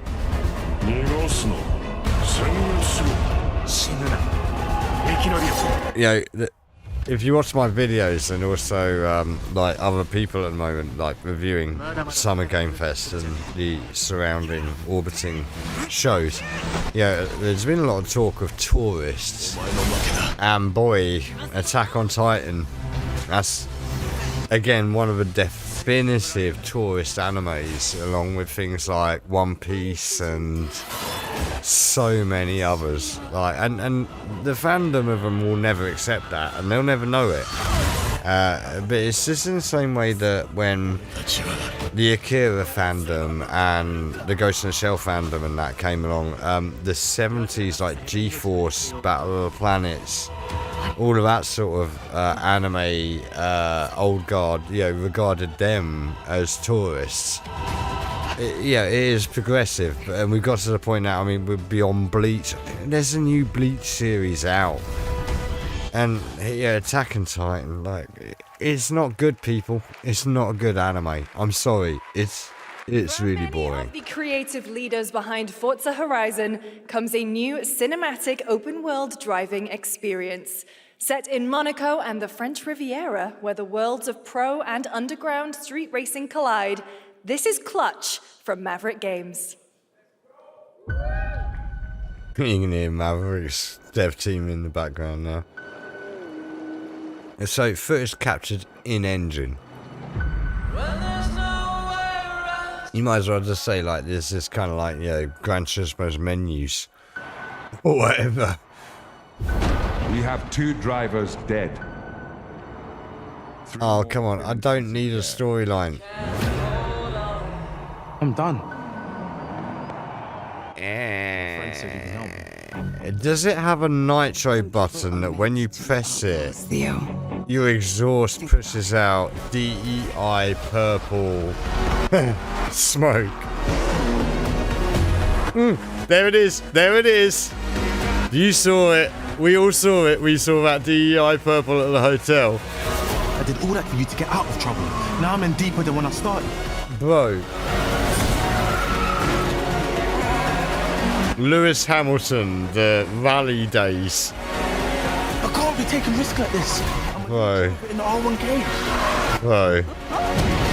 What's with the weird sort of semi-Sigourney Weaver character? I'm not going to jail for you.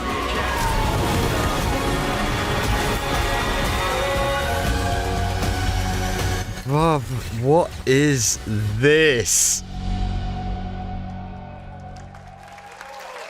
Peter Serafanowicz. Bro, oh my god. I'm sure there's content in that. I might have to come back and look at that closer, bro. I'm kind of surprised I didn't see that on the Black Gaming special earlier this week. Black Gamers Summer Game Fest. Because I did watch that. But I didn't see that game.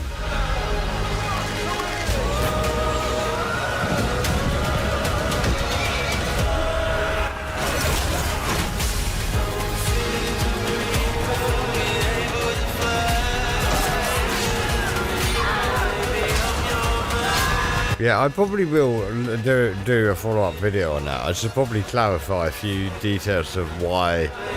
I don't appreciate when they keep trying to force, like, you remember that we had Snoop Dogg come out and talk about like hip-hop gaming culture and stuff. There's plenty of it that already existed organically.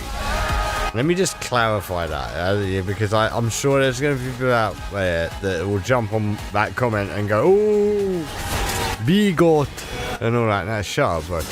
No, there's good reason behind that comment. Dude, this...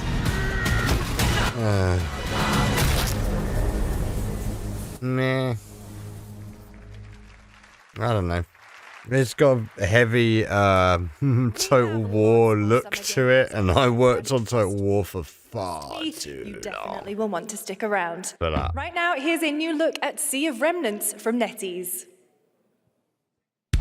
NetEase seem to be sort of like on a bit of a blast at the moment, right? And they're kind of pumping out a fair amount. Wrong direction, no regrets. Every face feels out of line. That's how I know they're all mine. We don't fit and we don't care. Broken jokes and broken air. They say grow up at your age. We're just out another flame. Make it out, don't look back. Burn this moment till it cracks. If this one Is this like Hunter Biden's campaign team for 2028? say we're strange and fade and drift away. But if memory lets us choose, I'll remember all of you. Hands up, shout it out. Is this a game? Is this just like a music video? What is this, peeps?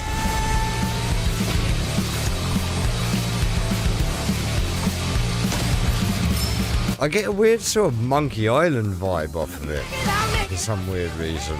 This 1 second, this is it. I don't need a perfect past, just a spark we're rolling fast. Make it out, don't look back even. Why does this also sound like, what is it, My Chemical Romance a bit? I'll keep this moment.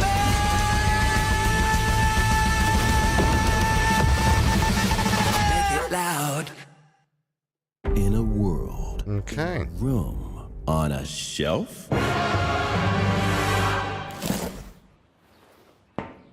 Guys, is it me or is there something off with this one? Yeah, he seems different. Has he always had that mustache? He doesn't have a mustache. Hey, buddy, what's your deal? Howdy. Howdy. Name's Ryu. What's all this mess about me being different? Well, look at that. He sounds different too. Sam Hill. Everyone in Tokyo talks like this. I know what this is. It's called a knockoff. Well, tarnation. Wow. Knock off. What, they're like kind of like God of War Lao Fei, huh? Wow. They're just setting them up. I'll just keep knocking them out of the park. Is here. Take home genuine, bona fide, 100% authentic, real deals on select titles. Wow, look, where are we at? 1 hour 50. It's our first advert. Huh? Did he listen after the last one? Did he see my review of the TZAs? Society, Mr. Graves. Yellow paint. I hear they're scared of the Agent? What are you doing, bro? Wait, what? Wait, how? IOI got another game out?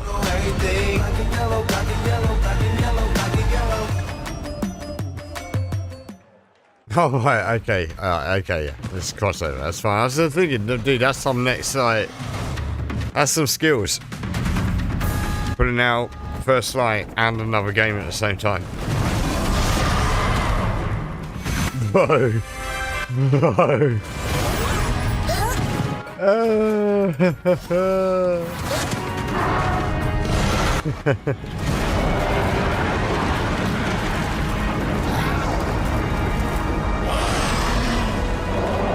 Like that look, actually.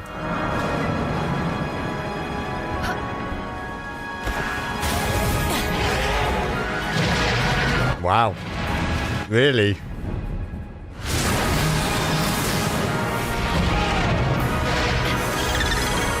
Bro, what the hell's going on? Like, this looks boss.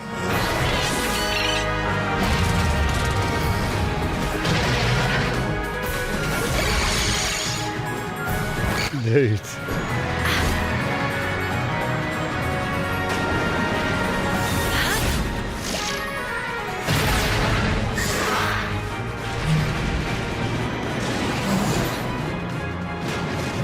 Yeah.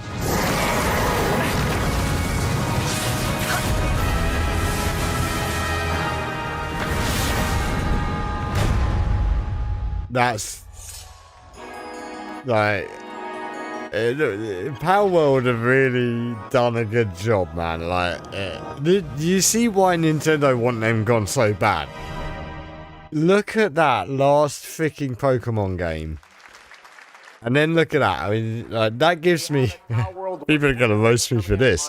That gives me sick Digimon vibes, yeah. Like, cause to me, Digimon was the Power World to Pokemon back in the day.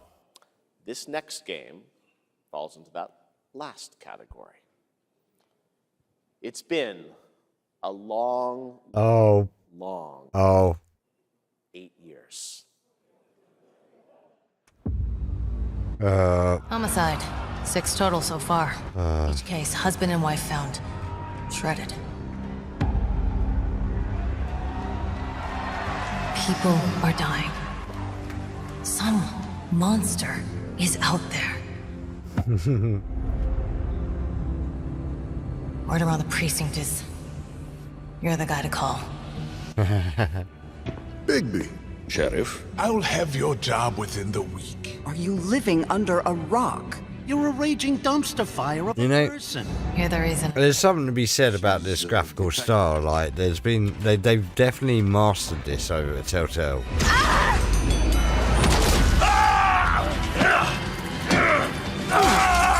I see a lot of people imitating it, but not catching it quite right. Wow, man. Wow. Like, that is, you know, like, it's been a long time, you know. Makes me feel old, man. God damn, I think I was working at Sega when The Wolf Among Us came out. Oh, no, I don't look you. Holy crap. Lips are sealed, but I'm not helpless. See you around. I was wondering when you'd turn up. No, maybe it was just after I left. And for me.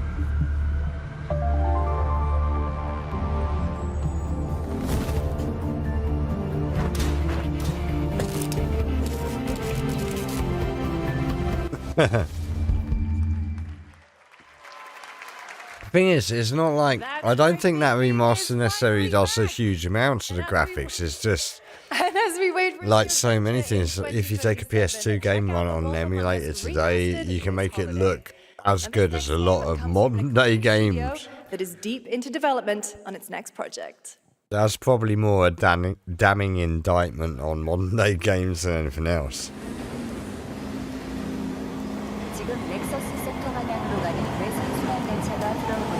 The outer circle line train bound for Nexus sector is now arriving. Please wait for everyone to exit before boarding. Huh.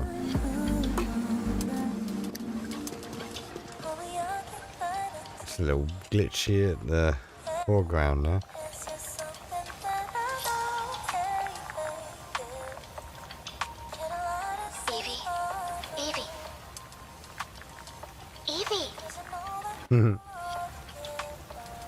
I'm listening. Okay, just wait for the reaction in the morning. Try taking a hit. You're acting a little strange today. Oh yeah? It's our first mission in a while. Aren't you a little excited? Stop saying weird things. Okay, take it easy. Quiet. Mm-hmm. Initiating C3 sync.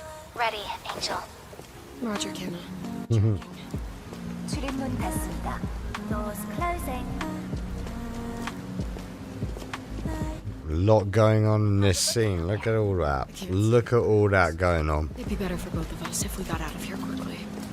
In the movies, this is always where things go wrong. Yep. Well, just saying. It's cliche. The thing is, what PC was this captured on? Hearken! The pulse rain! Yeah. Peace!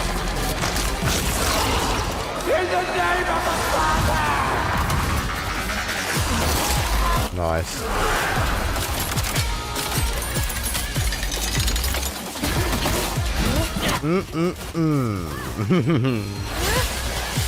There's going to be some people complaining about this tomorrow.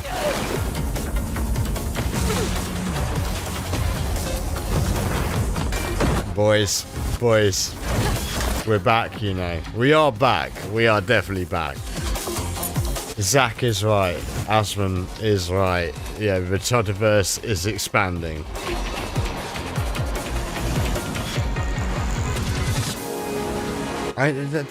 Just look at that. Look at that. Like, there's some nice graphs in this.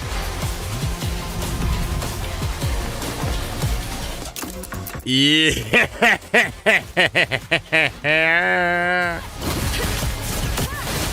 Yeah.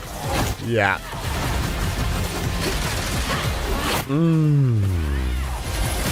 Jiggle.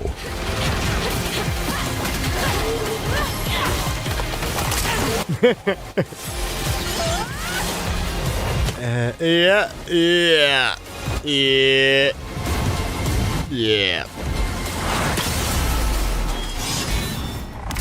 Yep. You know what's really stupid? I haven't played Stellar Blade. I watched Farmer play it. That was a good Shift Up is returning to the world of Stellar Blade. Oh, they know exactly in the same universe. Who their audience are. Next chapter continues the story beyond the events of the first game, introducing a new protagonist who you saw there, Evie. It's early in development, and we will have more to share in the future. And I'm sure there's a lot of people out there that are hoping there's more to share of Evie. 3 years since Street Fighter 6 was released in June 2023. What's ahead? This is Street Fighter 6 Year 4. Like, how is that a sales point? It is Street Fighter 6 Year 4. Like, go back in time. How many Street Fighter games did we have within 4 years? Like, I don't know, 3 decades ago.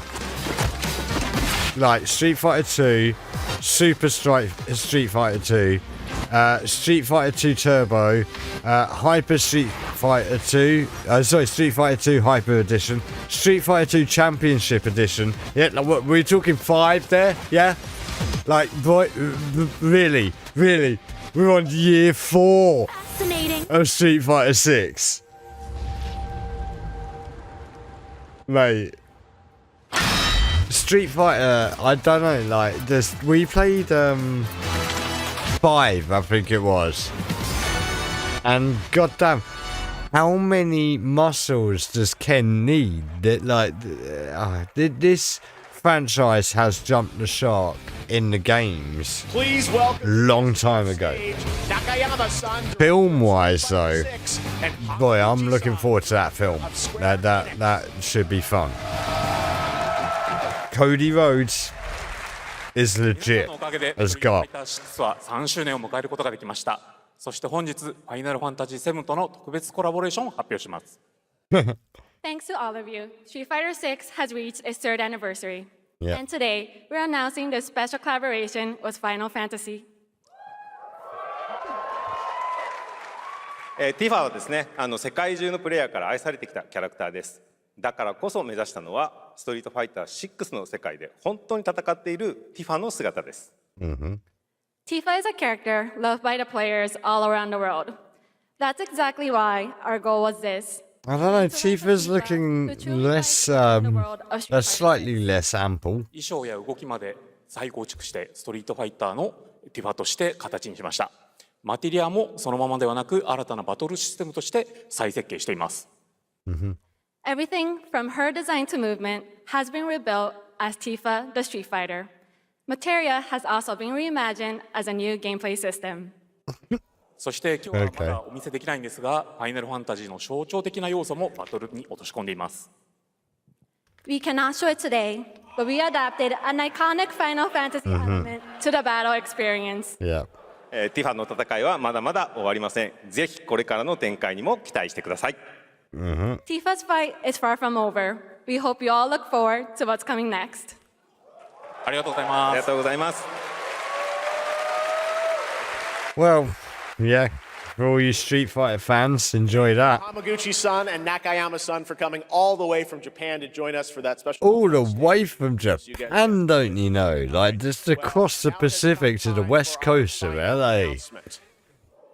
Yeah, okay. I know. What's it going to be, guys? Any guesses? No. And frankly, I don't know what I could say to set this moment up besides this. Get ready for the final battle. Go. A shadow fell upon our planet. Guided by calamity, one man sought dominion through reunion. By his will, a star fell. A meteor called forth to bring ruin to all. But our planet answered, awakening mighty weapons to stand against the celestial threat. Now, hope endures in those who fight. I told you. Long story short, we all knew this. We all knew this was coming. So what are we waiting for? Let's give Sephiroth the beating of a lifetime.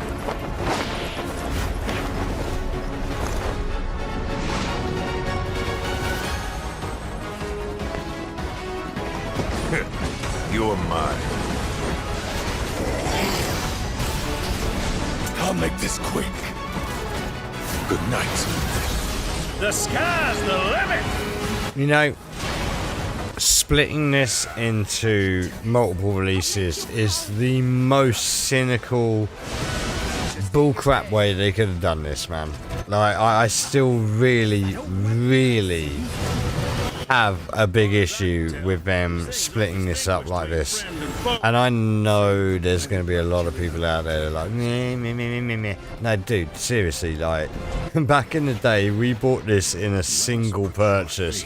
Yes, it was multiple discs, but hey, who gave a damn? Like, again, this is an example of how strung out the industry is. Like, the fact they had to release this over such a long period. Let you down. Why did I, like, again, super unk moment. Why did I call this, like, what was it, 13 or 14? No, 7. What the hell's wrong with me? It's been a long week. Honestly, it has been a long week. Join me in welcoming back to Summer Game Fest the director of Final Fantasy VII Revelation, Naoki Hamaguchi-san. Well,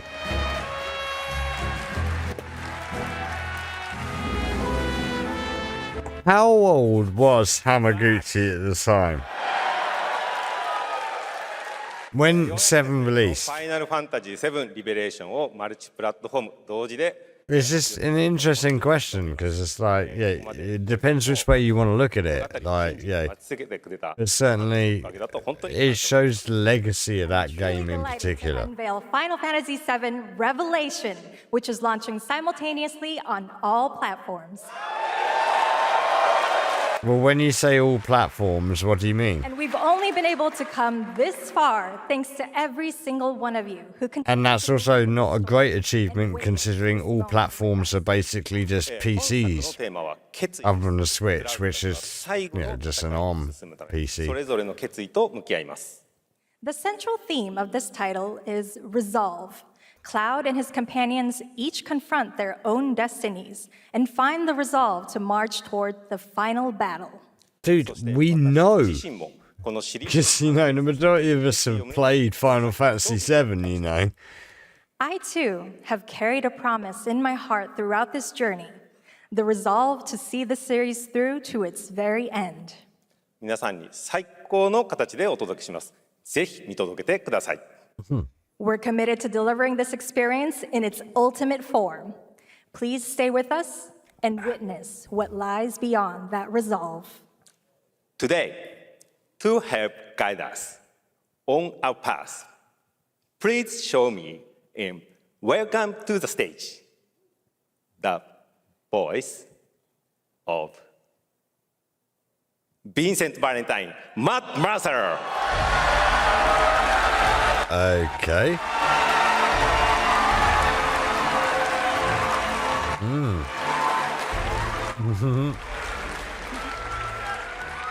Thank you very much, Hamaguchi-san. It's truly a privilege to be here with you today, if you know me. There's honestly so much to see in Revelation. I think we just kind of need to dive right in. What do you say? Let's do it. Take it away, Matt.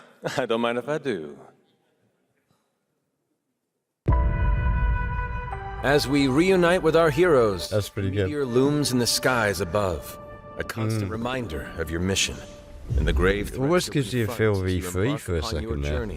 And face the epic conclusion of the remake series.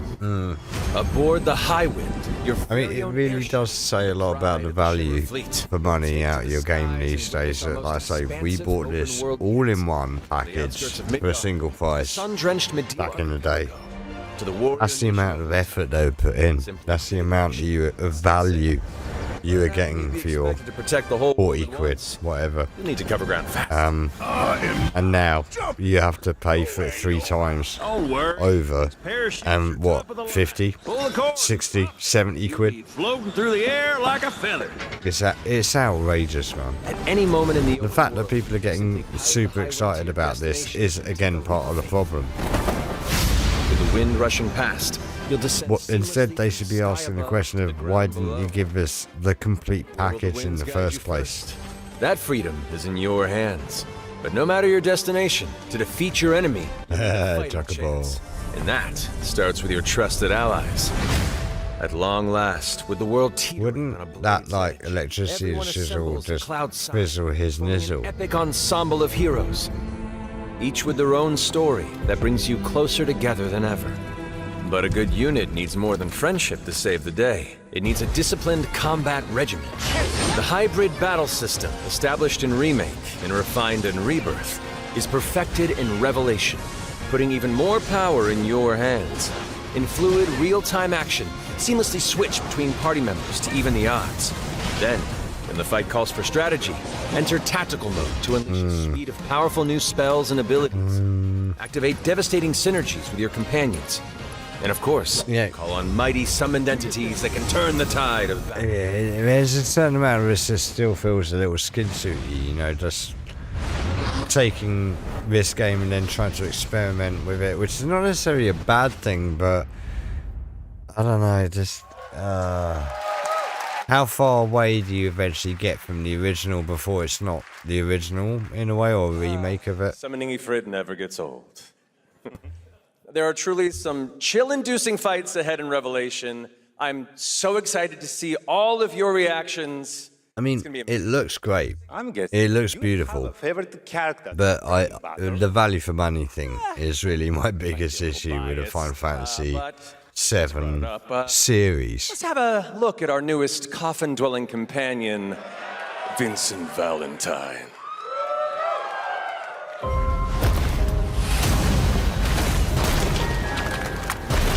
I won't return to my coffin until we've put Sephiroth in his.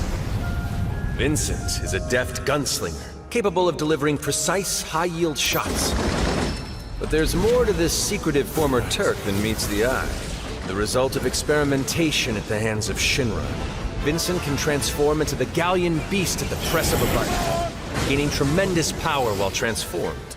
And when combined with the skills of a certain ace pilot, their high-impact synergies disrupt the fight with ferocious results. The Leaping Lancer, the Dashing Dragoon, the one and only Sid Highwind. Sid Highwind, the cantankerous pilot extraordinaire, joins the party and their mission to defeat Sephiroth. Sid's command of his lance allows him to rapidly close the distance for powerful strikes, or engage in sweeping area of effect attacks to bring a whole host of enemies to heel. But to fully control the battlefield, skill with a weapon only gets you so far. To further augment your combat capabilities, try this on for size. Function Integrated Tactical Suitwear, or the FITS system for short, allows you to further customize your playstyle with new uniforms. Did they come up with FITS first and then just try to come up with words that... FITS gives you an extra edge in battle. Like, come on. Face what's coming. You'll need all the strength you can muster. All the strength you can muster, mister. Sensing its fate hanging in the balance, the planet itself has unleashed its last line of defense. The weapons. ancient beasts that are larger than life and capable of untold destruction. Will you be enough to stop them before it's too late? As the world is torn apart, you and your friends must unite. In Revelation, we come to the thrilling conclusion of the Final Fantasy VII saga, and your mission is clear. Take up your Buster Sword, equip your materia, and stand together. I do wonder how much this may potentially rob people of the wonder of the original Final Fantasy VII. Will we get to 20, 30 years down the line, which is about the distance we are now from the original, and find that no one even remembers the original, and they may well be doing another reboot of this then? Well, thank you all. Thank you, Hamaguchi-san, for bringing us this extended look at Final Fantasy VII Revelation. I mean, really, after all three of these, how many people are genuinely going to go back and play the original? I think we ended the video too early.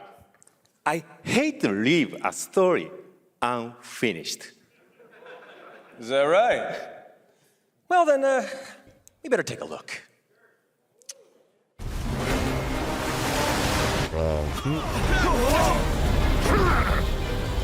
Get the cannon back online, now!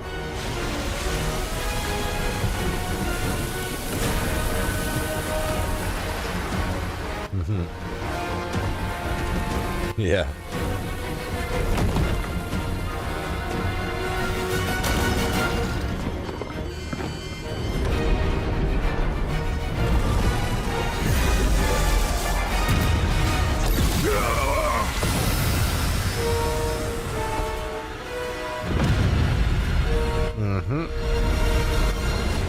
A bluey. At last, the promise is fulfilled.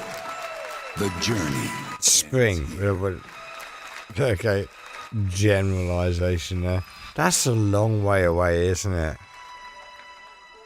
That is a long way away. This has spanned since PS4, people. There you have it. And they're just all clapping like seals. To all platforms next spring, which is appropriate for today because SGF is really a celebration of games across all platforms. Thank you to Hamaguchi-san, Kiru-san, and the team at Square for that very special announcement. And thanks to Lucy for a great job coaching. Didn't she do great? Thanks, Geoff. What an amazing way to end the show, but that's not all, because coming up right now is Day of the Devs with a look at many new independent game titles, including multiple new game announcements. That's right, tons of awesome indie games, so make sure to stay tuned and watch that, and we will see you live this August in Germany for Gamescom Opening Night Live, streaming live on Tuesday, August 25th. Until then, have a great summer, everybody. Thanks for watching. Day of the Devs starts right now.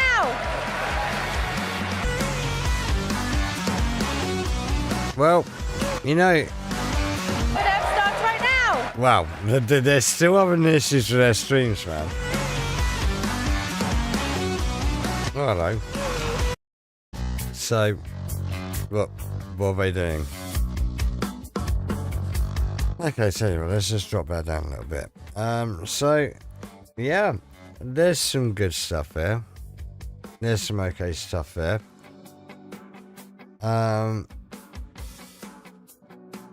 Yeah. Let me tap this box. There you go. Yeah, I already got that earlier. So, how long is it until this thing starts, this Day of the Devs? I'm wondering whether to watch this or what. Yeah, and that was okay. It was definitely better than the Game Awards. The Game Awards was really insufferable. That was super horrible to watch. This, at least it was all about the games. One advert, like what, an hour and something in? That's not bad. Quite a few games there that aroused some interest.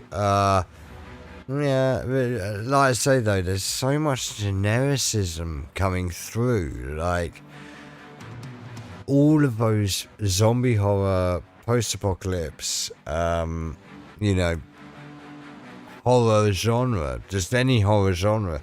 There must be, what, 6 at least of those. And also quite a lot of Asian samurai or Chinese wushu games. There's so much stuff there that was so similar looking. Quite a lot of things on people's expected list that I don't think showed up there either, which is interesting. Oh, here we go.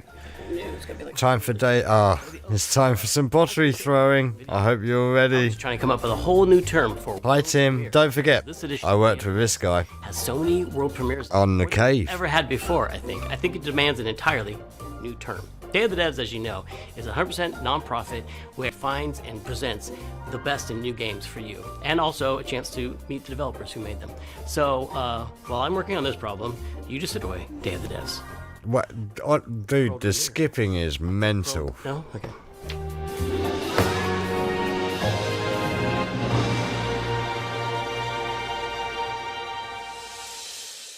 There's nothing I dread more than having to make a top list of video games, but if I did, I'd definitely put Nidhogg on that list. So I'm very excited to show you a world premiere of what Messhoff's been working on. Okay. Hi, I'm Mark Essen. I'm the creative director and co-founder of Messhoff. Dude, that mic looks like a vape. Hit Nidhogg, which is a fencing tug-of-war game with flying worms that eat you at the end. More recently, we came out with Wheel World. That's the description right there, bro. World. I love making games. I've been making games since I was probably 15 years old. It's something I do for fun in addition to my job. So at night, you might find me just sketching out ideas for little games and sending them around to friends, which is how Blood Dungeon was created. Now, one of the things we do have to be wary of here, as we've seen what with things like the whole Annapurna fiasco with mixtape and so on, is how many of these are genuinely sort of indie games It's not a Metroid. How many of these are potentially actually indie in inverted commas, but like you look at this guy, he doesn't look like he's short of a few bob.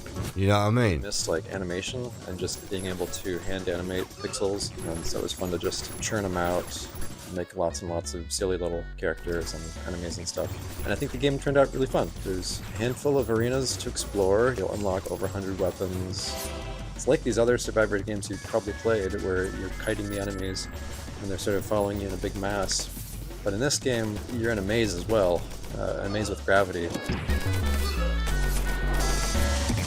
You know, this looks like a million other like Flash games on Newgrounds or anything on itch.io. Maybe find a character that you really connect with. It kind of feels like a wannabe Gauntlet. So I'm excited to share it more widely when it comes out later this year. I don't mean to just be overly critical, The thing about video games is that anything is possible. However, it is likely impossible that you could guess what this next game is. Most likely, yeah.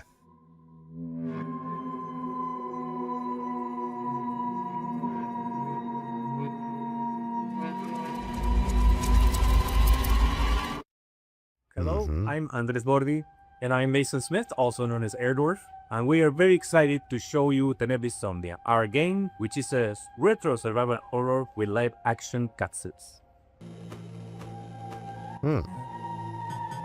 Is this AGS game? Adventure Game Studio?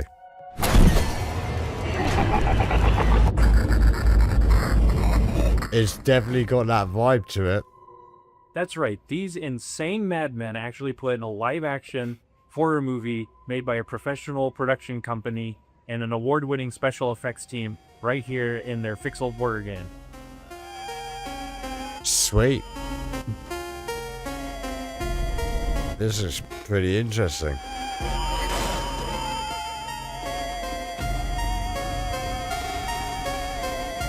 Dude, this looks really interesting. So the story of Tenebrisomnia follows Julia, an Argentine girl who's having nightmares every night about her ex-boyfriend Ivan being killed by horrible monsters. Did he say an Argentine girl? The nightmare is real, and now she's trapped inside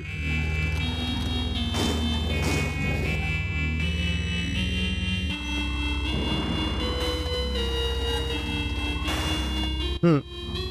Tenebrisomnia has classic survival horror gameplay that you would remember from games like Resident Evil, but it has this super retro, chunky pixel aesthetic, and in order to survive, Julia... I don't know, I'm not sure if a Resident Evil comparison's necessarily a good one in one sense. I see what he means, but this looks like more like, what was Resident Evil based on? The NES game, you know. Super Unk moment. I'm forgetting the name of it. I would like to... But the one that Resident Evil was based on. In 2023, Dave Autry came to me with the trailer for Tenebrisomnia, and he said, hey, I want you to check this out and let me know if you think this would be a good title for us to publish. Well, I had known Andres and Tobias and the guys at Cybot Studios down in Argentina for quite a long time, and I knew how much faith inspired Tenebrisomnia. So I said, guys, there's really only one way we're making this game, and that's if Airdorf signs on as executive producer. Andres was the director of one of my favorite horror short films, Alexia, and so I was really excited. I immediately said yes. I didn't put it together at the time, but I think it was just this weird, evil twist of fate that we get to work together now. That's a lucky connection.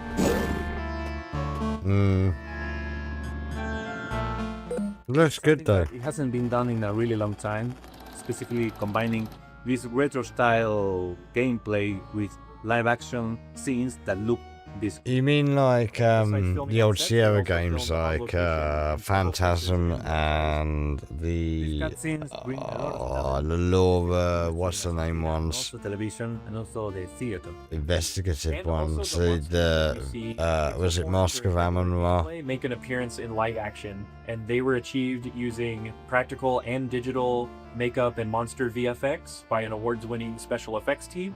Nice. Absolutely no generative AI.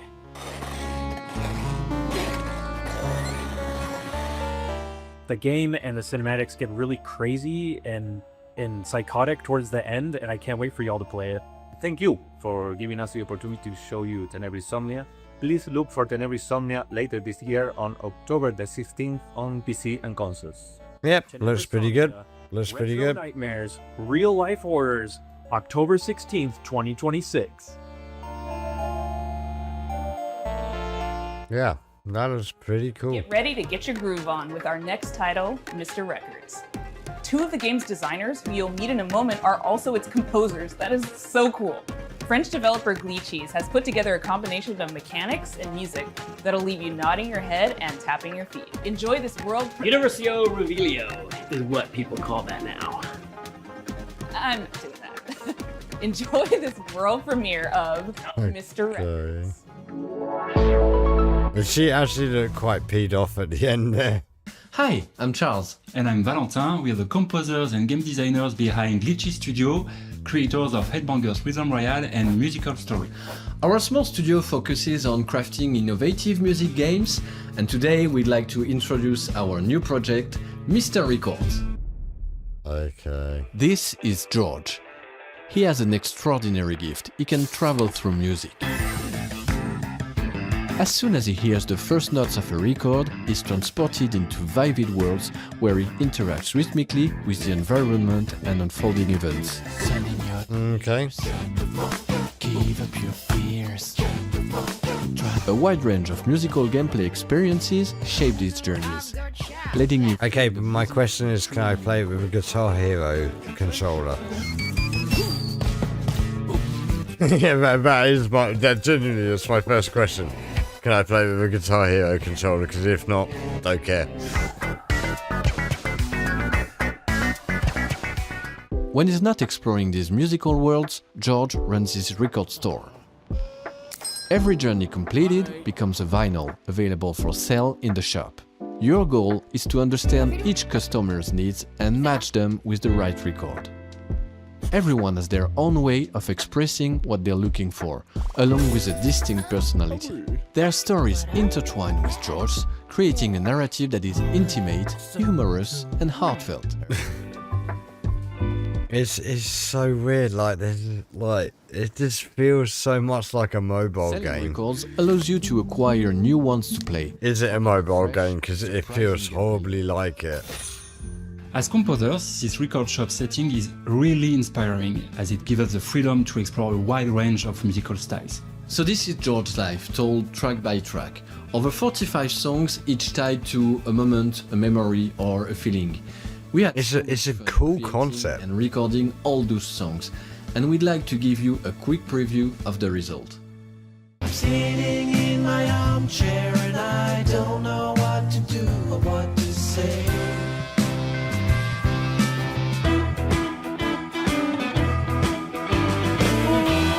Sausage blue. I knew it was for life. This day became magical.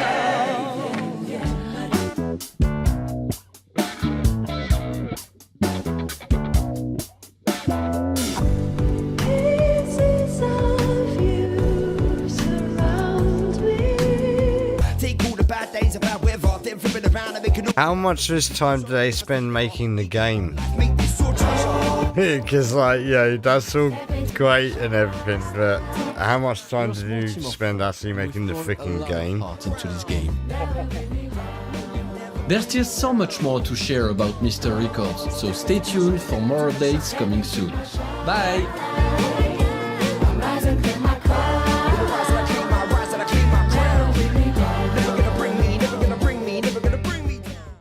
In the spirit of camaraderie with fellow Canadians, Day of the Devs alums, and makers of Spiritfarer, here is Thunder Lotus with some exciting news. Hello, my name is Jen, and I'm a game designer. I'm Stefania, I'm an art director. We're from Thunder Lotus in Montreal. I couldn't have possibly told. Spiritfarer. For the past 7 years, we've been working on something quite What different. am I looking at here, bro? What is... How many games have you played that you really want to play with random strangers? How many times have you felt the primal What am I looking at? massive enemies in epic raids without the stress, the grind, or wondering if you're good enough? Yo, in your 50s, you probably should have moved on from dressing like that with the spaces. You jump straight into the action through instant matchmaking.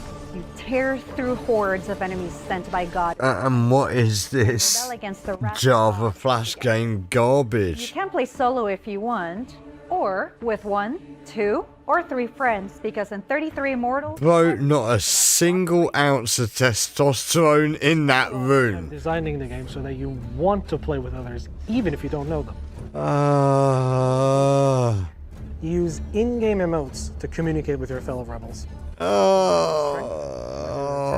Specialist. I need to screen cap that and put Beppe the Frog in. You will die. And that's okay. Because with every run, you grow stronger. You'll have to. What you're up against is nothing less than the wrath of God. Why are you gay? And the best part? You never face it alone. You face it. Can't help it. 33 Immortals releases this summer. So come join the rebellion. You know, sometimes in life, there are things that just make you want to give up and go fishing. Yep, yeah, you are not wrong. Lovecraft. You're absolutely not wrong. Just be one of those things. So pop on your waders, folks, and grab your lures. From Dream Dock, this is Dreadmore. Hi. Wow, he sounded so excited about that, didn't he? I'll be talking to you about Dreadmore. Is this a crab fishing game, yeah? Right, look, I need to go to the bathroom. I'll be back in a minute. Dreadmore is a first-person fishing adventure game set in a world where long ago a catastrophe took place, changing the land, water, creatures, and the people who survived. Now it is a dark, dangerous place that is flooded and rotting. As the player, you travel on a fishing boat that is your lifeline in this world, but that also means it is your responsibility to keep it fueled up and repaired. You can go on the land, walk from place to place, and meet the people living in this world. Those people can be quite strange, but you'll find that as you talk to them, you'll pick up quests and learn a lot about the place that they live. The most important part of the game, fishing. We made sure that fishing is not just a simple mini-game. You start by checking the water, casting your line, and then you wait. What happens next depends on what bites.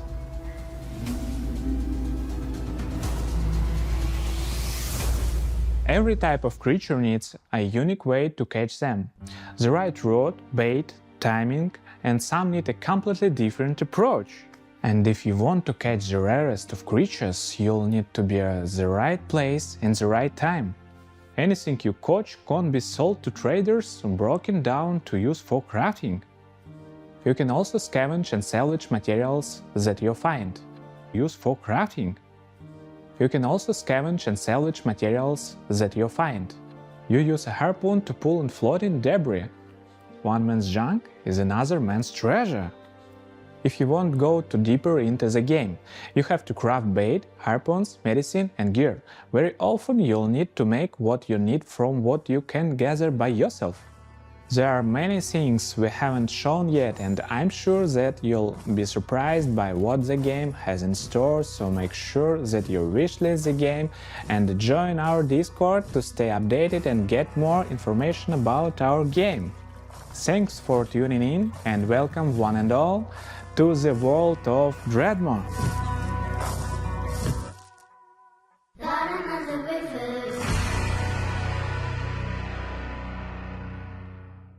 We've got some news from a game we've been following for quite some time. It's from a Canadian studio that knows their retro. Welcome to the end, hero. When would you like to begin?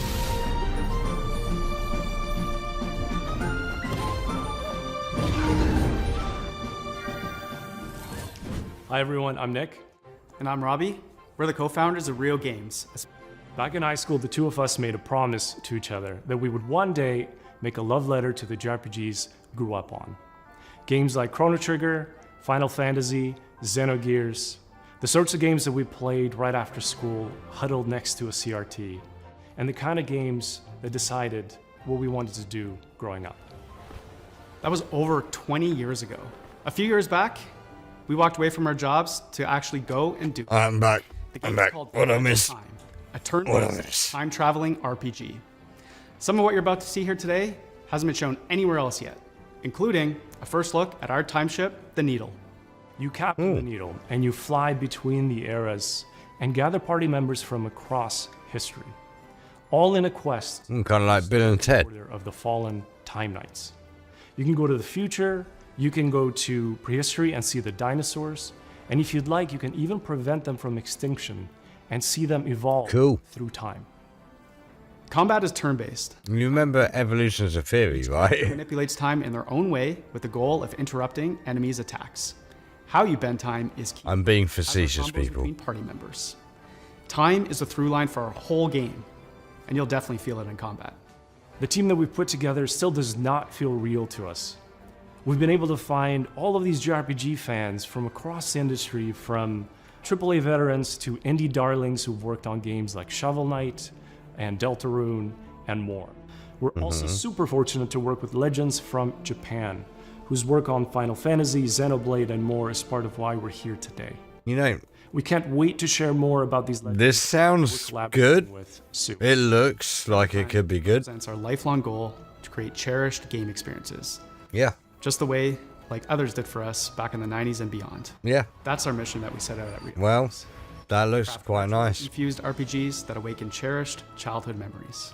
So that's a bit about us, and again, it's what I meant about the Final Fantasy VII, about like how much is that new version going to be robbing people of the original, you know, the experience of the original. It's not often you get to world premiere a game that's been in development for 22 years, but here we are. I first played this game back Is this guy on a list somewhere? I don't know, there's something about a haircut. It seems too fiend.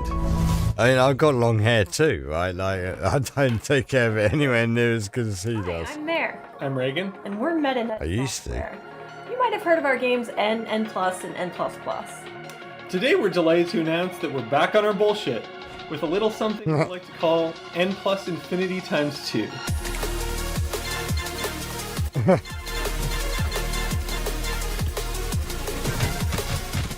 It's an all-new, online multiplayer-focused iteration of the world's best platform. Is this going to be another one of those games with a soundtrack that's like 98% liquid funk tunes and drum bass tunes from mixes that I did like 10 years ago?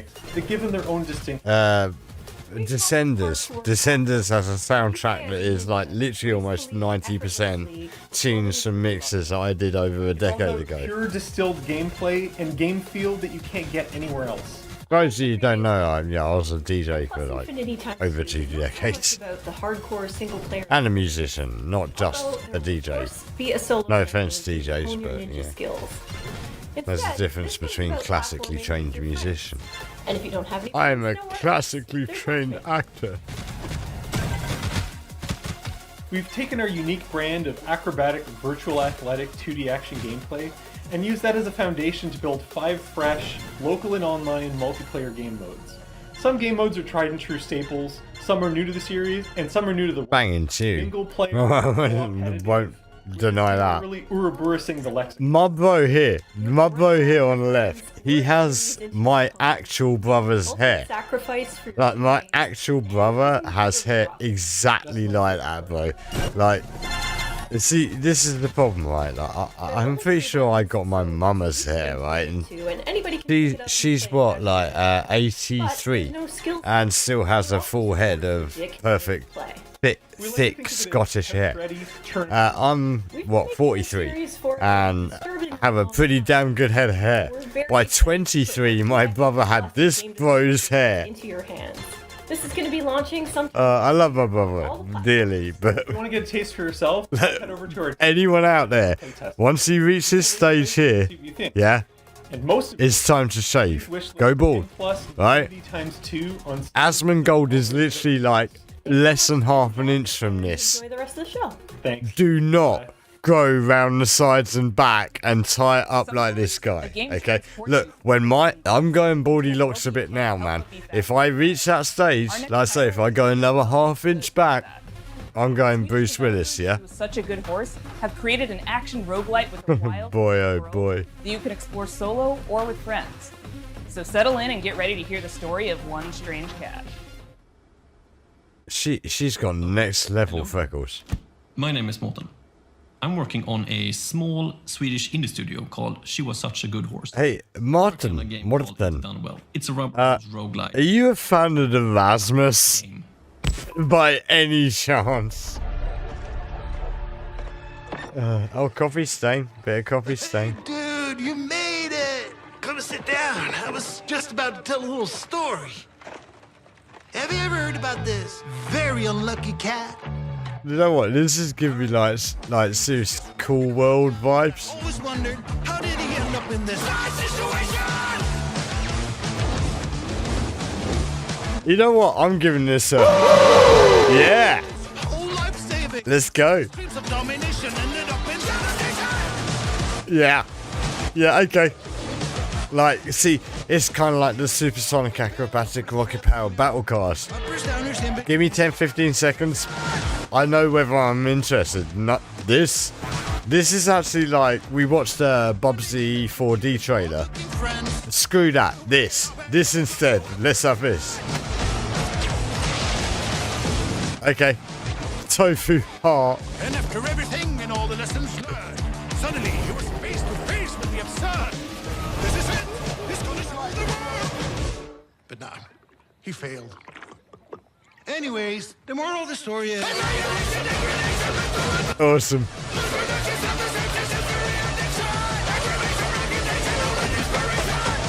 Yeah. Into the unwell. Yep, okay. Yep. It's always a pleasure to debut games and Day of the Devs that intertwine the personal stories of their creators.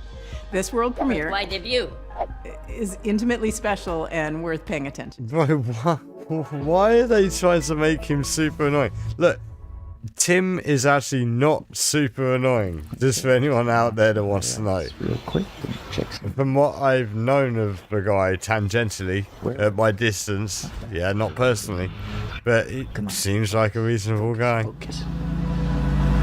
The cave was one of the least problematic projects.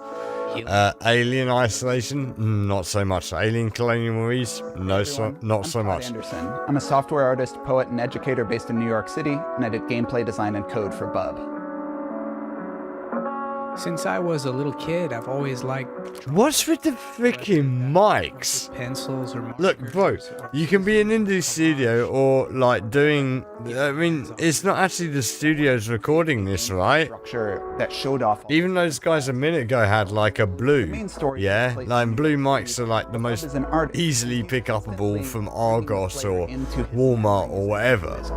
And so you might dive from a pen and ink style New York City directly into a childhood and into that looks nice. Choir performance where this actually reminds me of Mamoru Oshii. Approach that gives the game a Oshii-san did like a bunch of films in this sort of style. The emotional underpinning of each scene. 3 years ago, Todd and I were making really good progress on the game. We lived in the same neighborhood. But you still can't buy a freaking mic. We could walk to each other's houses and work on Bub. But something unexpected happened, and I got really sick and was diagnosed with multiple sclerosis. Whoa, bro. And during that time, I lost a lot of my vision, my dexterity, my hands, and it was basically impossible for me to make art. So Todd and I focused on our friendship and focused on healing. And little by little over time, the old connections that had always existed in my brain, the ones that told me how to make things and how to use my hands, they started to come back. I had a choice. I could keep looking down into the bottomless pit of despair, or I could focus on how many good things had happened to me in my life, how many good people I'd met. I decided to go there and focus on gratitude. And that's become a central theme of the game. Holy crap, bro. It's ultimately a hopeful story about drawing connections between your own hardships and difficulties and using that to connect with other people and appreciate what you have and share it with others. You know what, these guys... New York City, it's a place... This is what I mean about something genuine. This feels way more genuine than a lot of stuff we saw earlier. What you care about and how to say it, alongside a bunch of other people that are just trying to do the same. We've been lucky to collaborate with our talented friends. Adam Schatz has laid down an amazing blanket of music and sound throughout the entire game. Asher Kurtz has written beautiful additional guitar music for the project as well. Whitmer Thomas, fresh off of his supporting role in the film Weapons, is the voice of Bub. Life used to feel like a coming of age that was never gonna end. Wow. Then it all changes. See, you know, this is exactly the sort of thing that I used to talk about back on my own game dev degree, but while also lecturing other people. Look at the variety going on here and the depth share this game with you going on. It's nuts. Follow along with us at our Steam page, and thanks so much.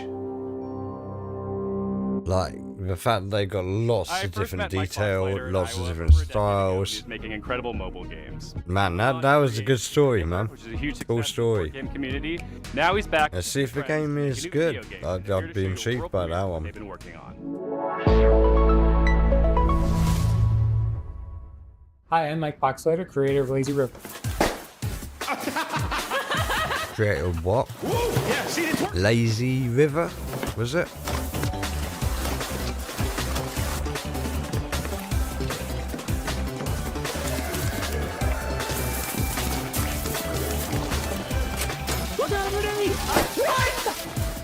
Lazy River is a co-op first-person shooter set at the galaxy's most unregulated water park, Water Station 1.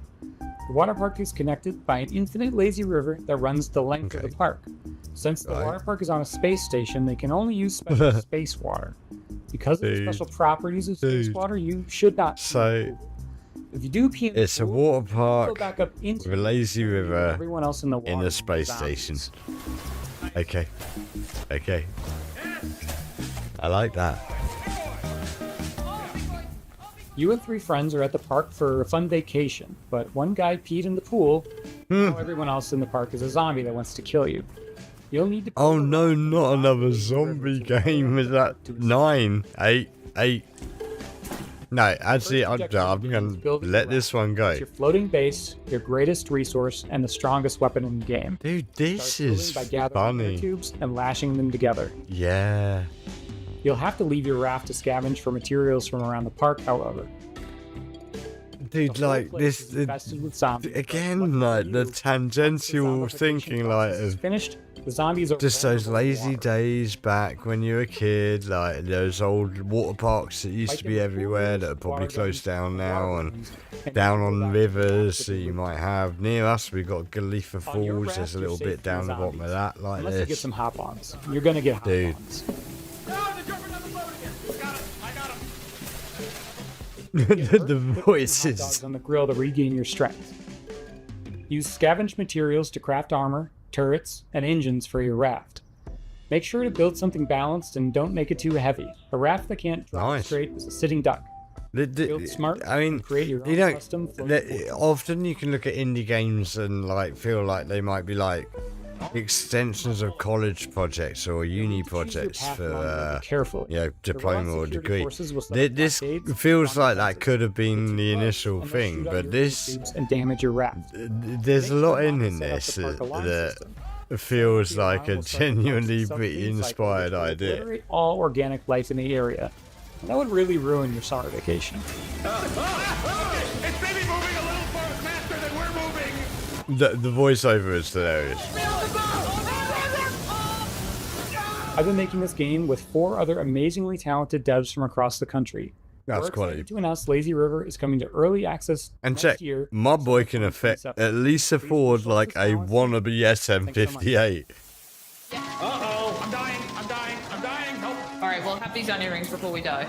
And like, you know what, at least 4 of those voices of him. Hey, I like the look of that. That's something going on my wish list. That's pretty good. Studio created Peabody-winning 1,000 Times Resist, and their next game is looking just as intriguing, innovative, and slightly unnerving, in the best way.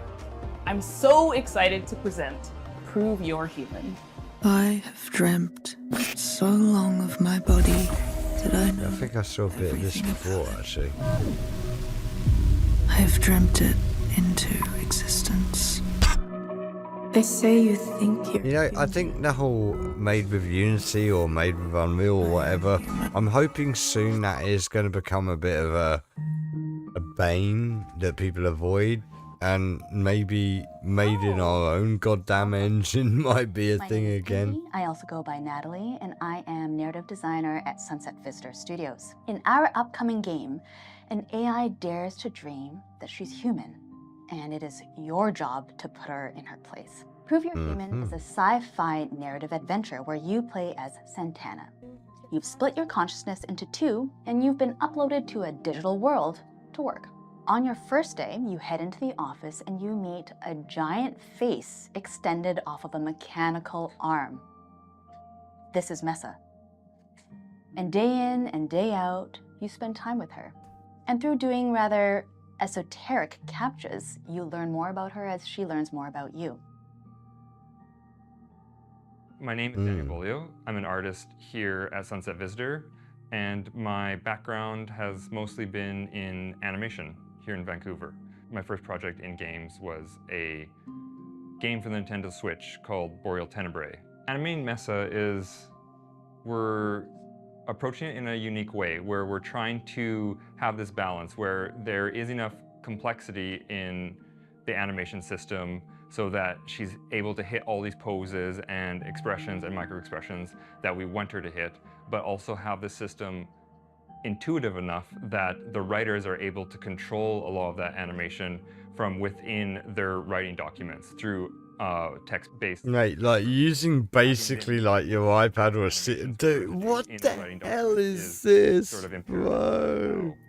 We want to make this game. What's the point in touch typing? Interesting challenges. For you know, like I was just saying this as a good lady driver earlier. Like, yeah, I can touch type right, and something like that is an example of where. Why would you need that today when you can just like use basically like a Stream Deck or an iPad to just punch and very serpentine, bro? Be very robotic, but you know. I understand the workflow improvement, but what happens if one day you don't have access to that? Different. Are you going to remember all those commands? Are you going to be able to touch type them? Something is different about Mesa.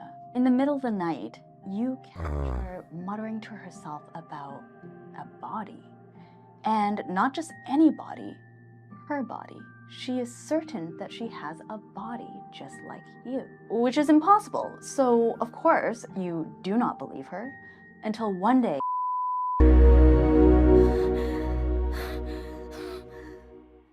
Well, this next world premiere hails from Paris, France. This guy, like, what is he freaking wearing, man?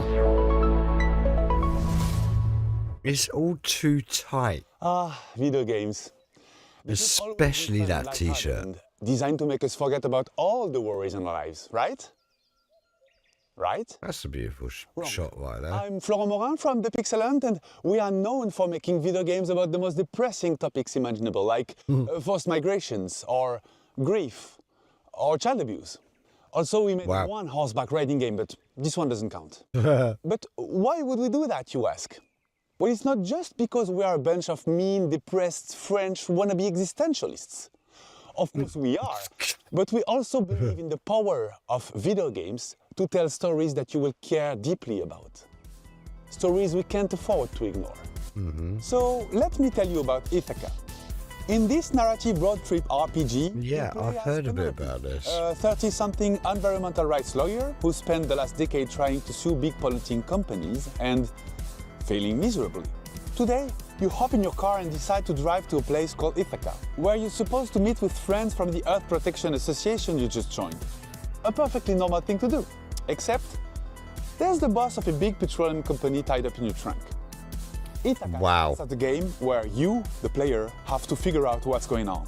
From the comfort of your vehicle, you'll be able to call and text Penelope's friends and family. You'll get to know her better as she pretends everything is normal. And as the story is moving forward, you'll gain experience points that will allow you to shape her personality. Depending on your skills, you will pass or fail checks that will open or close new narrative routes. You'll also be able to explore your own thoughts in search for answers about who you really are. Dude. To meet with strangers. The answer is yes, you're a massive asshole, man. That may have been planted there. This feels like another kind of semi-mixtape in one sense. Obviously not exactly the same, but boy, you're just going to be on a rail and finish what just driving. Or will the road change everything? Yeah. We're not making Ithaca to give answers. We're making it because we're living through questions that feel increasingly hard to avoid. About power, about violence, about the world we live in and how far we're ready to go to defend it. Yeah, well, you know what? Like, eating the rich and stuffing petroleum company bosses in your boot and driving them around for 8 hours, that ain't the way. I'm just telling you now, it ain't the way. If that sounds interesting to you, we've just launched a Kickstarter and a Steam page, and we hope to release the game in late 2027. I know, right now, Hassan Piker is like, somewhere. Yep, following Ithaca on Steam and Kickstarter. He's donating money, he's added it to his wish list. And right after that, he's just going to hit that button on Kaya. Why the hell not? Will. I'm part of the dev team here at Radical Forge, and we're working alongside the guys over at Crescent Moon Games to bring you Screenbound. I think, yeah, I've seen a bit of this as well.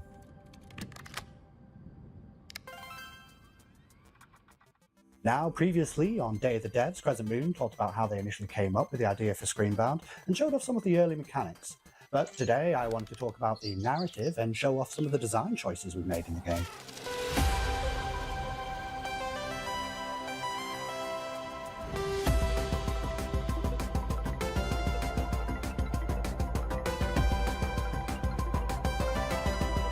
I mean, like, again, conceptually, So, for the narrative, pretty cool. the player finds yourself in the role of Pavi, on the hunt for her missing mother, Lova.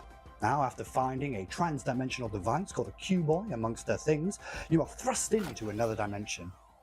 With the assistance from a questionable guide, Wexler, your job is to traverse the Q realm and solve this land's puzzles in order to figure out what's been happening in this place, where your mother is, and how to bring her home. Like I say, it's a pretty cool concept. I quite like that. Mechanics where we pay homage to the side-scrolling games of old, trying to encapsulate that feeling of nostalgia and familiarity within the gameplay. Keeping mechanics like head stomping and momentum-based movement really makes you feel like you're playing a game from that era. Yeah, it's a pretty cool idea. Recently, though, we teased our second cartridge for the game, and this one we wanted to shake things up a little bit and change perspectives from a side-scrolling platform-type game to a top-down adventure game, reminiscent of the ones from the late 90s, with a whole host of new mechanics, enemies, and challenges to overcome. So keep an eye out for more in the coming months. Yeah, I mean, it is really pretty cool. Like, really nicely. That is one of those ones where someone's actually had a really good idea and executed it pretty damn well. Going live right now on Steam. So nice. Grab your controllers and cast your minds back to a simpler time, because it's time to become Screenbound. Yeah, good concept, that one. Really good idea.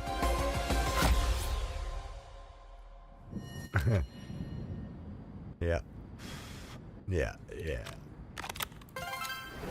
Really cool. Really cool. Yeah. Yeah, pretty cool on that. This next game's been making the round at PAX and EVO, and we're excited to show the first gameplay footage. It's from Red Moon Workshop out of Austin, Texas. This is Shot One Fighters. Hi, Day of the Devs. My name's SB over at Red Moon Workshop in Austin, Texas. I thought it was Mario Bros. A brand new type of roguelite with combat inspired by classic fighting games. So check out the trailer for Shot One Fighters. Okay.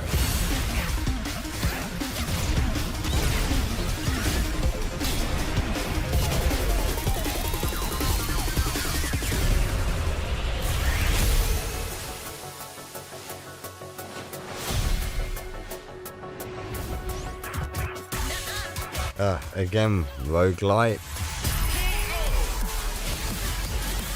What is this? Is it 2012? Who is this? Is this Netscape?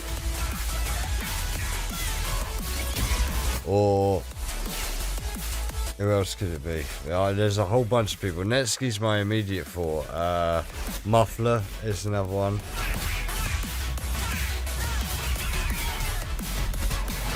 That compression, bro. Like, every single thing in that tune is just fed off of a keychain compressor off the bloody drums, man. That is painful. Painful to listen to.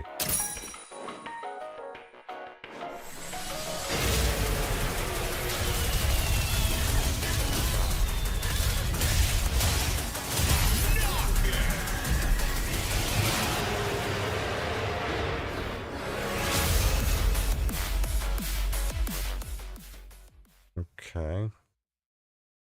And that was a trailer for Shot One Fighters. Currently, you guys can wishlist the game on Steam, as well as follow our game on Kickstarter, which is coming very soon. Thank you guys for watching, and we really appreciate the opportunity to be on Day of the Devs. I also want to give a shout out to our community and our fellow devs working tirelessly to make this game a reality. We cannot wait to show you guys what's coming next for Shot One Fighters. Okay, well, yeah. I exist. Title is from Happy Broccoli Games, a small team based in Berlin who are most well known for bringing us the cozy mystery-solving Duck Detective series. Their new game offers a different type of mystery to solve, and it's a world premiere. People better watch out, because there's about to be an attempted murder around here. This is Apple Crumble. Premio Mundial.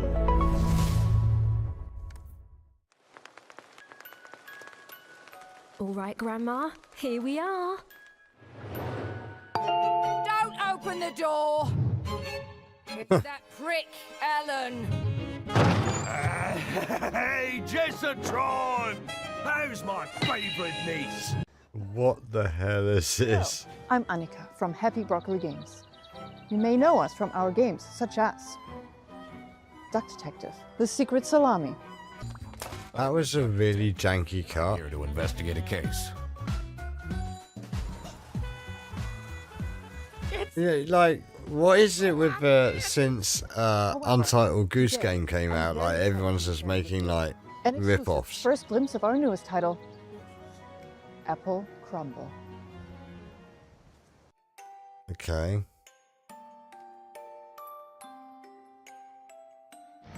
Is this a game where you have to stop your family from murdering your grandma?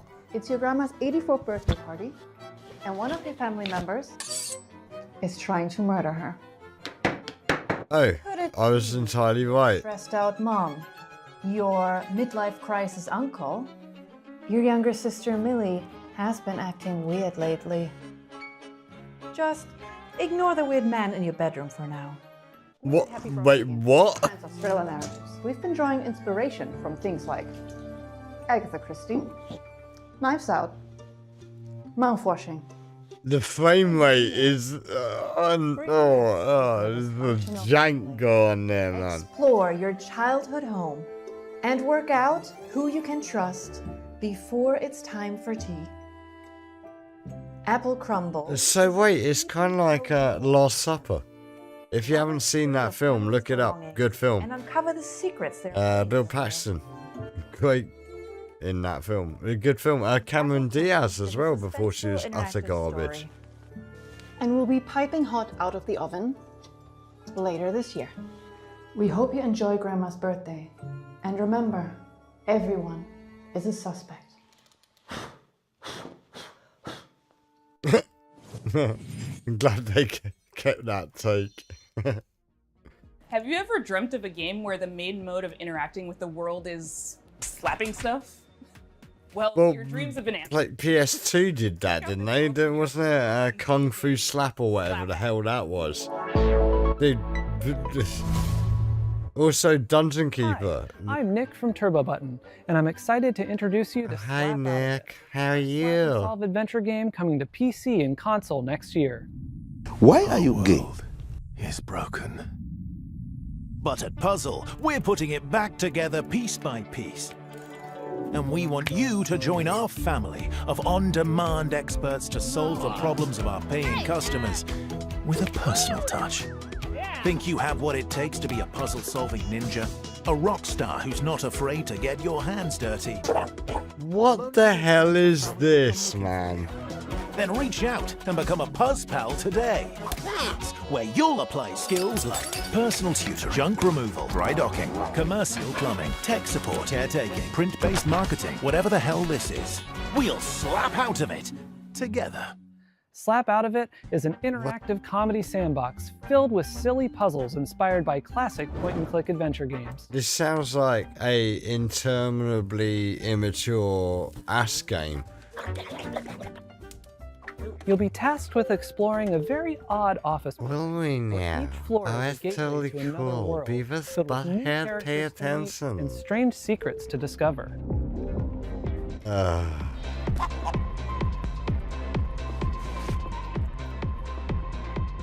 Slapping is how you interact with everything around you. Slappity slap slap. And just about everything and everyone react. Oh my god. Like, it's weird how the Geoff Keighley portion of tonight has not been that cringeworthy, Some whereas items have this... special uses, but of course, you can slap Oh. every item as well. The more you slap, the more you learn about how the world works.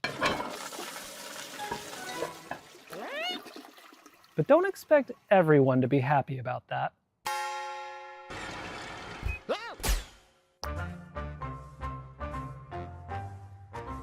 Mate, what the hell?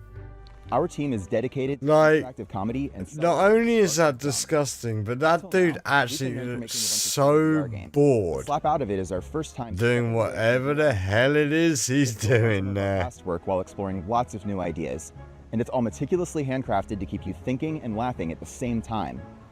We've spent years iterating, editing, and polishing, and we're so proud to say this is our dumbest game yet. We're also excited to be working with Ben. I'm so glad you're getting funded to do this. Wow, there's so many other people with better ideas. Of course I'll do it.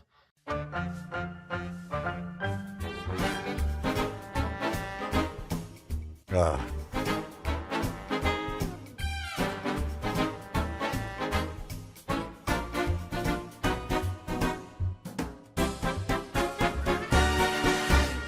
We'll have more news to share about Slap Out of It soon. Thanks for watching. Please pretend that you'll buy the game by wishlisting now. We promised you a lot of world premieres, but it's not very often we get to show you sequel, follow-up sort of things. This next one is from our buds over in England, and it features a very familiar cast.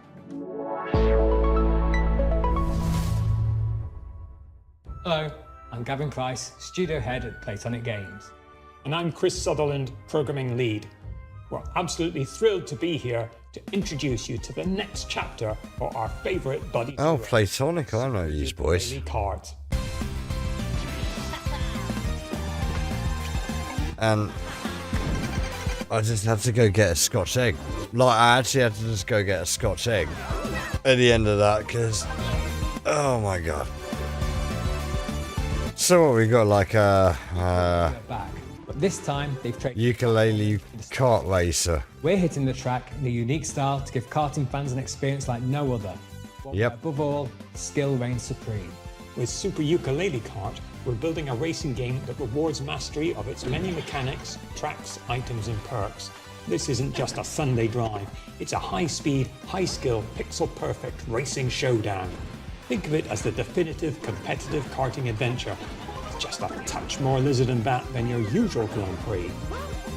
You know, I appreciate this, but at the same time, like, Inject a bit of that. you know, Mario Kart 64 kind of killed Mario Kart SNES. But we've got a lot of history between us. Going back to this style, We can sense when sometimes I don't know. too far from much of what we believe made those experiences so fun in the first place.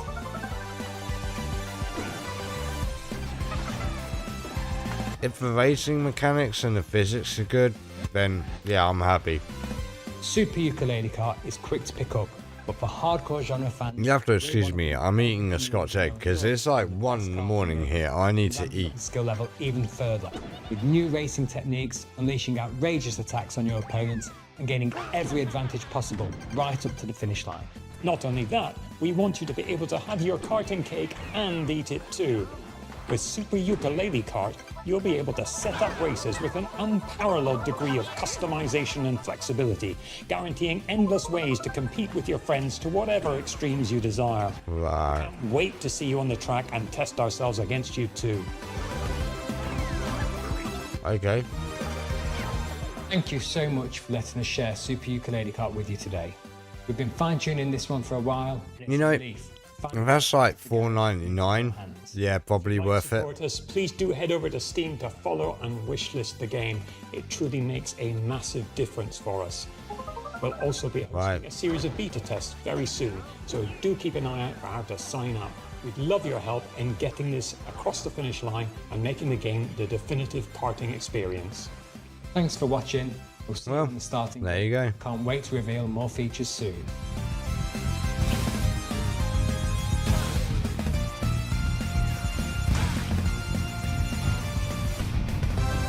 Yeah, it's okay. It All the exists. way from Poland, we've got some news from the creators of The Invincible. Oh, hi. We are Starwood Industries, the team behind Into the Fire. It's a cataclysm extraction survival game where you have to navigate ever-changing terrain, battle against fire and volcanic demons to find and rescue survivors.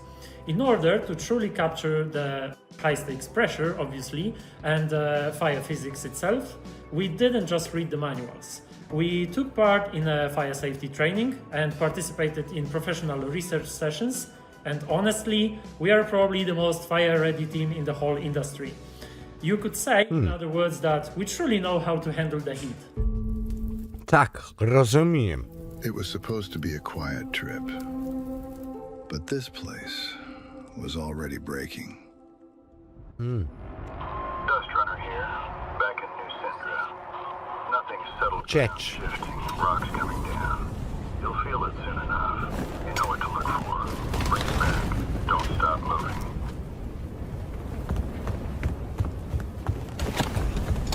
Every time we go out there, the island takes a little more. More ground, more paths, more people. And the fire brought more than ash. The locals turned. The cults emerged. And the island fell apart. We bring back whoever we can. You make the call. Push further. I'm going in! Or turn back. Dust Runner on final. 30 seconds to RV. I'm coming for you! Does anyone remember Burning Rangers? Because this right here looks like a sort of modern Burning Rangers. That's pretty cool. Oh my god, not again. Alright, listen everyone, let's put our skills to the test! Evacuate!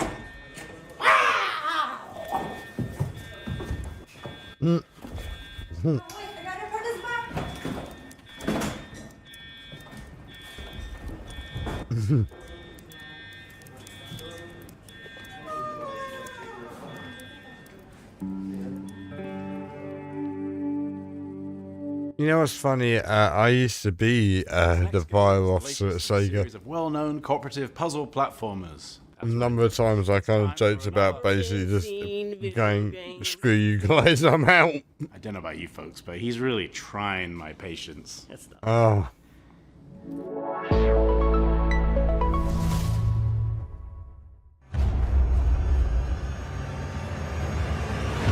Once upon a time, in a distant corner of the kingdom, two youngsters stumbled into trouble and unknowingly bound their fate to the realm's greatest heroes. You know, I think we do have an issue. We do have an issue here, people, with what is determined as indie. I think, again, if you want a more sort of rounded out hour-long video on this, go check out my video on Law of Fire.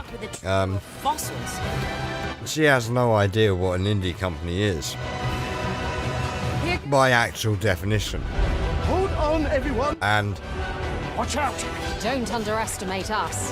That's right. this is a trying game, right? I don't know, like, didn't I mention as well? Yeah. What's that? In my Law of Fire video, she mentioned Double Fine. And like I say, I've worked with Double Fine. They are not an indie company. They're not an indie game developer. Trine, what is this, 4, 5? Much darker than the rest. Which iteration? Like, what, you know, how many of these games exist already? Dude.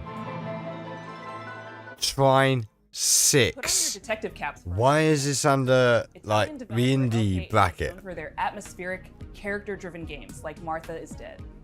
Their Dude. third entry, When Sirens Fall Silent. We need to deal with this, people. Like, everything they do. this is a genuine Can't issue. wait to dive into the mystery on this. People don't know what defines an indie game anymore.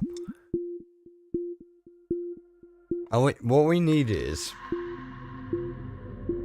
someone to do like the DEI detected and go through all of the games presented in this and find out who the publishers are and where the funding's coming from and how much money is invested, because that defines that you are not indie. We named this series Storie senza voce, voiceless stories. I'm not saying all of these people are not indie. I'm just saying some of them, like Trine 6.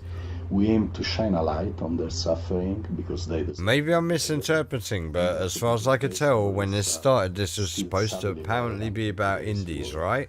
Holy shit, what happened here? You hear that, kid? I bet he's exaggerating. Come on, let's get on with it. When Silence Falls Silent is a dark psychological thriller with horror undertones set in Italy in the early 1990s. The player takes on the role of Mila, a rookie police officer who is unexpected. Hey, that gold looks pretty sweet. Case triggered by the rampage of a serial killer. Is everything like becomes increasingly Thai something? Like whatever's a regular brand is just going to replace the first two letters of T and Y. We address many complex and controversial topics that we believe deserve more attention, like human trafficking, and misogyny.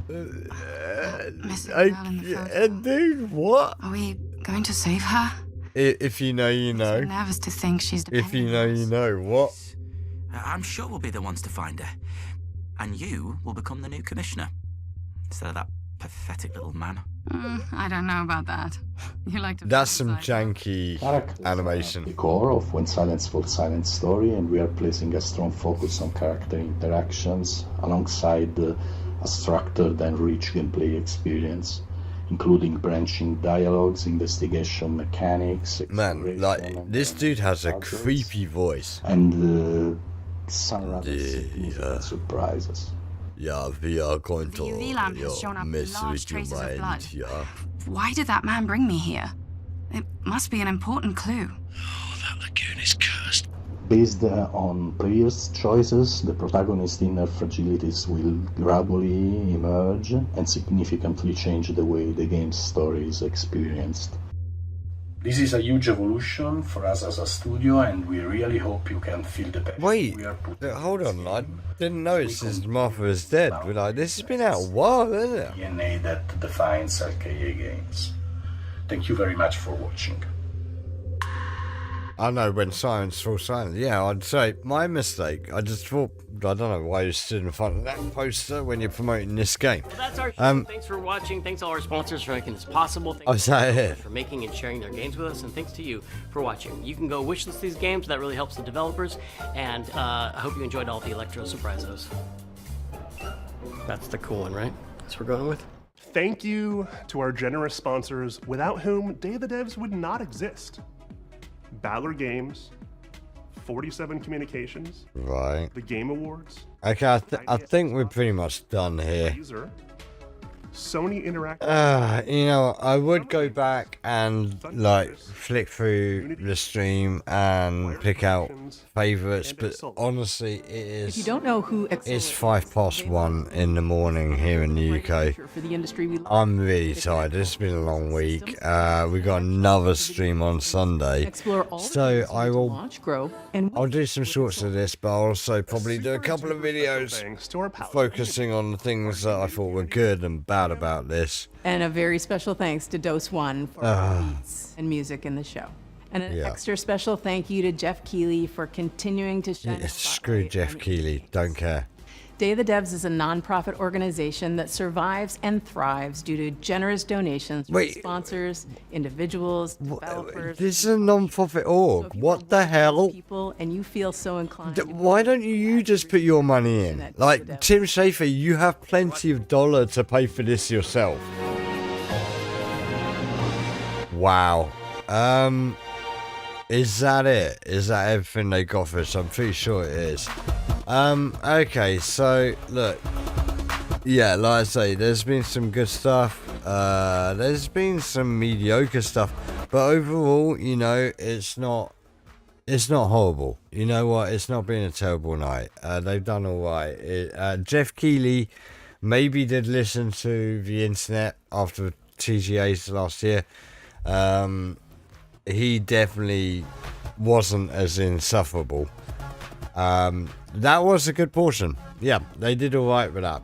This, like I said, I think we do have a problem, people. I genuinely do think we have a problem with what people interpret an indie game as being, and the fact that they kept highlighting how this is a non-profit organization, etc., etc.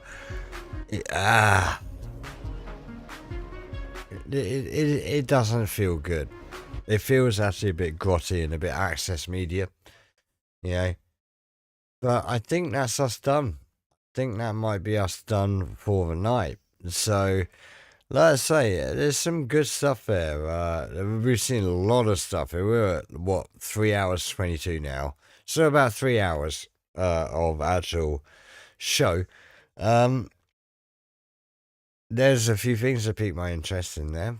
Like I say, I would go back and, I mean, let me just have a look. Actually, let's have a quick look. I can't go too much longer because this has gone on a long time, but at least there's only one, as far as I could tell, identifiable advert in the main portion. So let's have a look. Where are we at? Things. So wait, is this a separate? Yeah. So it's split these into chunks. So what did we have in this bit? We had. Yeah. Nah, don't care. This one, nah, don't really care. This one I did like. This looks good. What was this again? Yeah, Tenebris Somnia. Yeah, this looks pretty cool. I can dig this. This definitely had some cool vibes. This looks very much like an adventure game, studio game. Yeah, that's one of the ones that might go on my wish list. You never know. What else we got here? They took up quite a bit of time, actually. This one, I don't know. Feels like mobile game. Not super interested. They were more interested in the music than the game. What we got here? Oh yeah, this. Like again. What is this, people? Sweetheart, how old are you? How old are you, darling? I'm not being ageist, it's just that there's a point we all get to, myself included, bro, where you have to kind of accept the fact that you've reached that 40 hill, yeah? And once you hit the 40 hill, you might have to start reconsidering how it is you dress and such, right? Yeah? Like, I don't know. This look didn't... This is not Elvira. Okay? With 1, 2... And then... Oh my god. Like, hold on. Can I pause it just right? Right, look. Down here. If you, I'm not sure you can see my mouse. Down there at the bottom, like, what is going on with this guy? He looks like there's, I don't know, there's something with him. 2 or 3 friends, because. And I say, whoa, what the hell? It didn't want me to finish that there. Yeah, like, so she's got her 3 friends. Yeah, like there. Yeah. No testosterone anywhere in that image. Everything is about cooperation. Okay, what's next? The fishing thing, yeah, don't care. Not interested in that. Dreadmore. That guy's t-shirt. Too much. Yeah, this. Yeah, this looked pretty interesting. Threads of Time. Yeah, was it Threads of Time? Is that what it is? Yeah. Yeah. Like, this looks cool. Like I say, this sort of fits in with what I was saying earlier about how much are we robbing people of the experience of the original Final Fantasy VII. So that's pretty cool. That's pretty cool. And you'll definitely feel it in combat. Yeah, what else we got here? Retro-infused RPG. Come on. Games in this series, and plus Infinity times 2. Yeah, cool. Not my thing. Not really interested.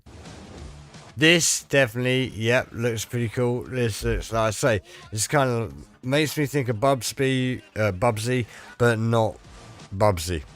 Not with the baggage of Bubsy. Yeah, Into the Unwell. That looks pretty cool. What else we got here? Games and Day of the Devs that intertwine the person. Focus.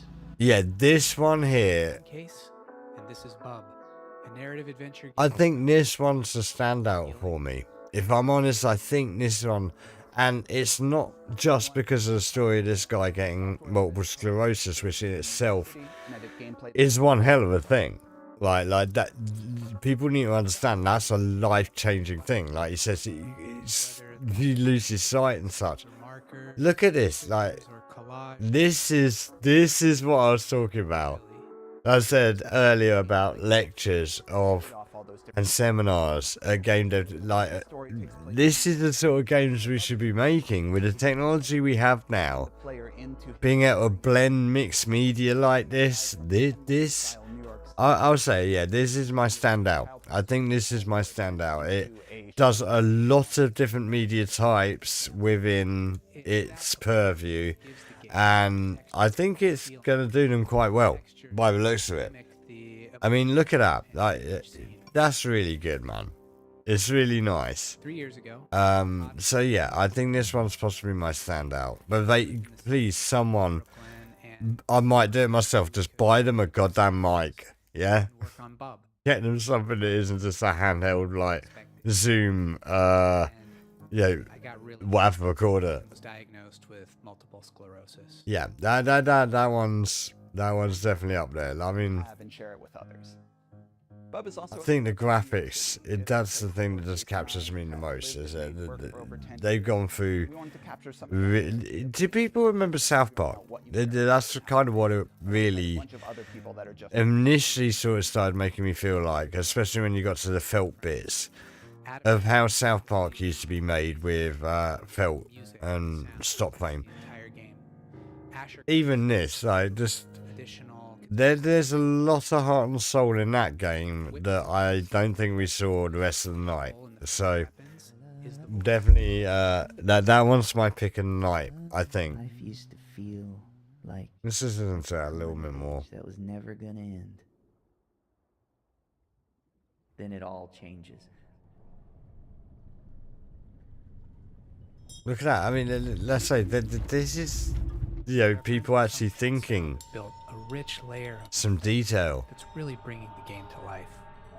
We're so excited to share this game with you. Yeah, like that stands out. Please follow along with us at our Steam page, and thanks so much. So yeah, that one's my standout. Let's have a quick breeze through the rest. He went on to create Secret Water station. Oh yeah, the lazy river. I might give that one second place. Like this one Other end of the park to escape. looks really like I say, it's coming from a heartfelt direction. It's a day at a leisure center parks. Six Flags. Was it Thunder River or Hurricane For materials from around the park. Ridge? Okay, Wet and Wild, if you want to go with that. For our stateside viewers, yeah, like this one, like I quite like, and I do like how almost every voice of the woman is his. So I think this one's going to go in my second place. Was that Lazy River? That one. What else we got here? Yeah, this one with the This is. I don't know. I get where they're coming from with this. But I think a game based primarily on solving capture like is probably not the key mechanic. to get you that far. It ain't no GTA. Look, that's what I mean. Like, from what I gather from this, the key mechanic of this game is going to be solving captures based upon a philosophical aspect of defining the AI as human. Yeah. So that one, yeah, not super sure on that one. Next up we had, oh yeah, this it's like Hassan Piker's favorite game of the night. Locking up a petroleum magnet in your boot and driving him around for 6 hours. Wasn't there that case, was it Australia, that they blamed on Grand Theft Auto of a dude that, like, they claimed, allegedly, I will say, went and played like 6 hours of Grand Theft Auto or something, and then decided to go out and like hijack a cab. I think did he murder the cab driver and stuff him in the boot, and then go pick up rides in the cab as if it was his for several hours. That was, what, about 10, 15 years ago or something like that. This game is the embodiment of that crime, basically, right? About violence, about the world we live in, and how far we're ready to go to defend it. Like, this one oozes. Like, did I say there was like, wait, yeah, DEI purple is in there somewhere. Like, wasn't it the it was the hotel, wasn't it? Oh, there you go, look, right there you go, and there. It's the mauve. I'm going to call it mauve because I use purple a lot, right? It's my favourite colour, but it ain't no DEI purple. It's mauve. DEI mauve, okay? Like, yeah, this one's a massive big fan. Like, thumbs down. Nah, man. Who's next? What I was saying? Oh, this dude with his, yeah, this game is, I think, probably one of the most, like, this one's a bit more ingenious than the others.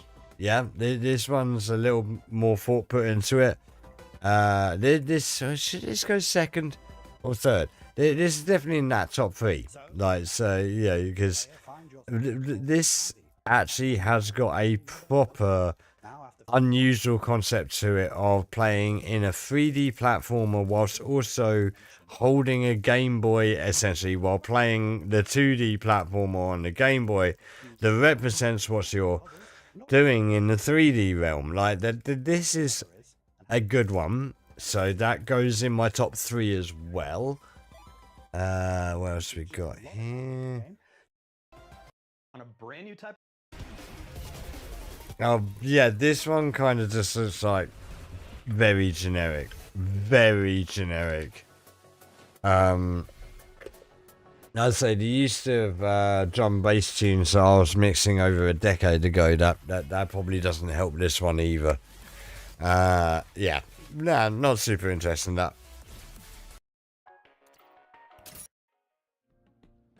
Who's next? You may know. Oh, Happy Broccoli, right? Yeah, this one actually, like I say, this one can go in number 4. This can go in my number 4 stack, and I probably will go back and review this list and, maybe post this, order of what I actually think was best. This will go number 4 because I do like the take on The Last Supper, which, again, if you haven't seen that film, go check it out. Your younger sister Millie has been acting weird lately. Yeah, this one could be number 4. We're putting it back together. This puzzle one, no, do not care. Didn't I go take a piss in that? Yeah, I think I did. From VR entirely. Oh yeah, it's the guy dipping his stick in the whatever the hell that is. Wait, yeah, wait, no, this is another game. This is the Slappity Slap Slaps. Yeah, like, I don't think I really need a... Yeah, we can just move on. Oh, why is that what I move on to? Bro, that shirt. Why do I doubt that guy grew up in the 70s? I'm Gavin Price, studio head at Platonic Games. And I'm Chris Sutherland, programming lead. We're absolutely thrilled to... Okay, so we're almost there with this one. Like, this... Yeah, like, cool, fine, probably not my thing. Ukulele, cool, all good. Like, not got a problem with that, or Platonic. I get what they're doing with this. I can't see something I'd invest as much time as, say, Mario Kart 8. So, what else we got? Yeah, this one looks, you know, pretty interesting. So we keep going back. Yeah, it looks okay. But the latest in a series of well-known cooperative puzzle platformers. That's right, folks. It's time for another Never been seen video game screen. sorry, yeah, just coughing there. Yeah, that's very much like Burning Rangers. Yeah, it's, let's say $4.99 game could be all right. Yet Trine 6, not an indie game. Much darker than the rest. An upgrade of everything. This one looked kind of cool. Voiceless people with horror undertones set in Italy in the early 90s. Even if the developer has the scariest voice. I mean, the graphs are jank, but I think the concept is kind of interesting, you know. I don't know. Various choices, the protagonist's inner fragilities will gradually emerge. I'm not sure this can be like a number 5. I don't think it can be number 5, but that's basically it. Okay. Well, there you go. There you go. I'll say which one was my best one out of these. It was the in Argentina for quite a long time. Ex-boyfriend Ivan being killed by her. Oh, did I miss this one? Oh no, it was this one. Yeah, this one. Probably my pick. Yeah. So there you go. Like that was Summer Game Fest.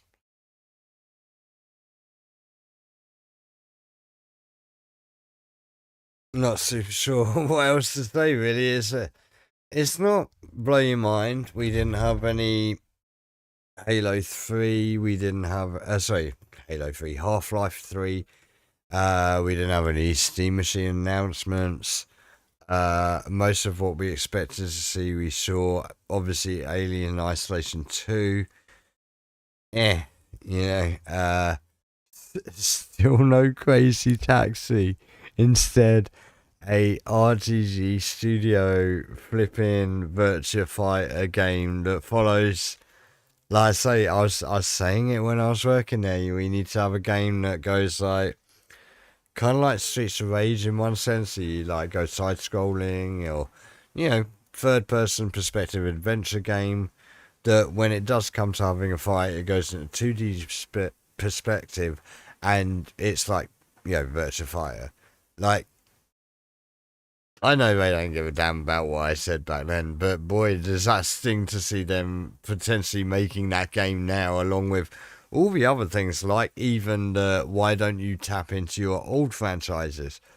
I tell you, the longer I'm away from that place, the more it's just depressing what's happened to them and, you know, where we're at with Sega. You know, it's such a shame. But there you go.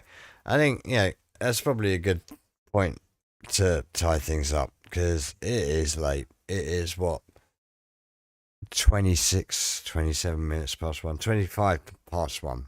Got my eyes trying to read that on the screen there.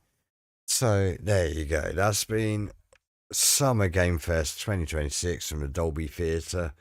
Yep, I'll give Geoff his due. He kept it under wraps. No Muppets. They didn't kill the Muppets horribly.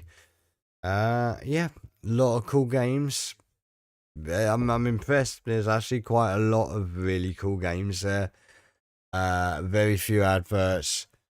fairly little on the yabba yabba with nonsense. And like I say, the next few days, next week or so, I'll probably digest this more.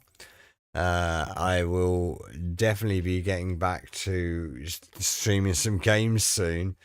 Sunday, though, we'll be back for the Xbox One. See if there's anything of moderate interest in that. But yeah, like, this has been better than TGA's. It's been alright. Like I say, I will probably matriculate and consider and think about what we've seen. And I might pop a few videos out here and there about which things I like the most and anything that I have any particular grievance with. Which, to be honest, I don't think I've got mega ones. Like, there's a few minor issues. I do think the biggest issue is, people, we need to sort out this definition of an indie company, because there's way too much getting through the net here that is nowhere near an actual indie game. So that is probably something I'll address in a forthcoming video. That's probably one of the ones that will come up. So for now, I'm going to say thank you very much for joining me on this watch through of Summer Game Fest. Sorry for that weird doubling back at the very beginning. But hey, we got through it. We're at, what, 3 hours 42? Wow, that's quite a long time checking this business. But it has been, it's been pretty good. So I really appreciate all of you that have tuned in. I especially appreciate all of you that have hit that like, subscribe, follow, and the Bellios Endos button. All of you that have followed already, checking away on my account there, like Cyber Burkett and Bell George and all the rest of you. Check me out on X at Paine Games, Twitch /Paine's Games, and YouTube /Paine's Games, or at Paine's Games. I can't quite remember exactly how they work. But yeah, like, check those all out. Follow me for all the latest on my latest content. But for now, thank you for joining me. I'll be back Sunday for sure. 6 p.m. I believe it is BST, not GMT. Geoff, you bellend. BST, because we're on British summertime. So yeah, 6 p.m. for the Xbox game showcase. But yeah, it's been great. Thanks for joining me. Take care. Stay safe out there, and bye bye now.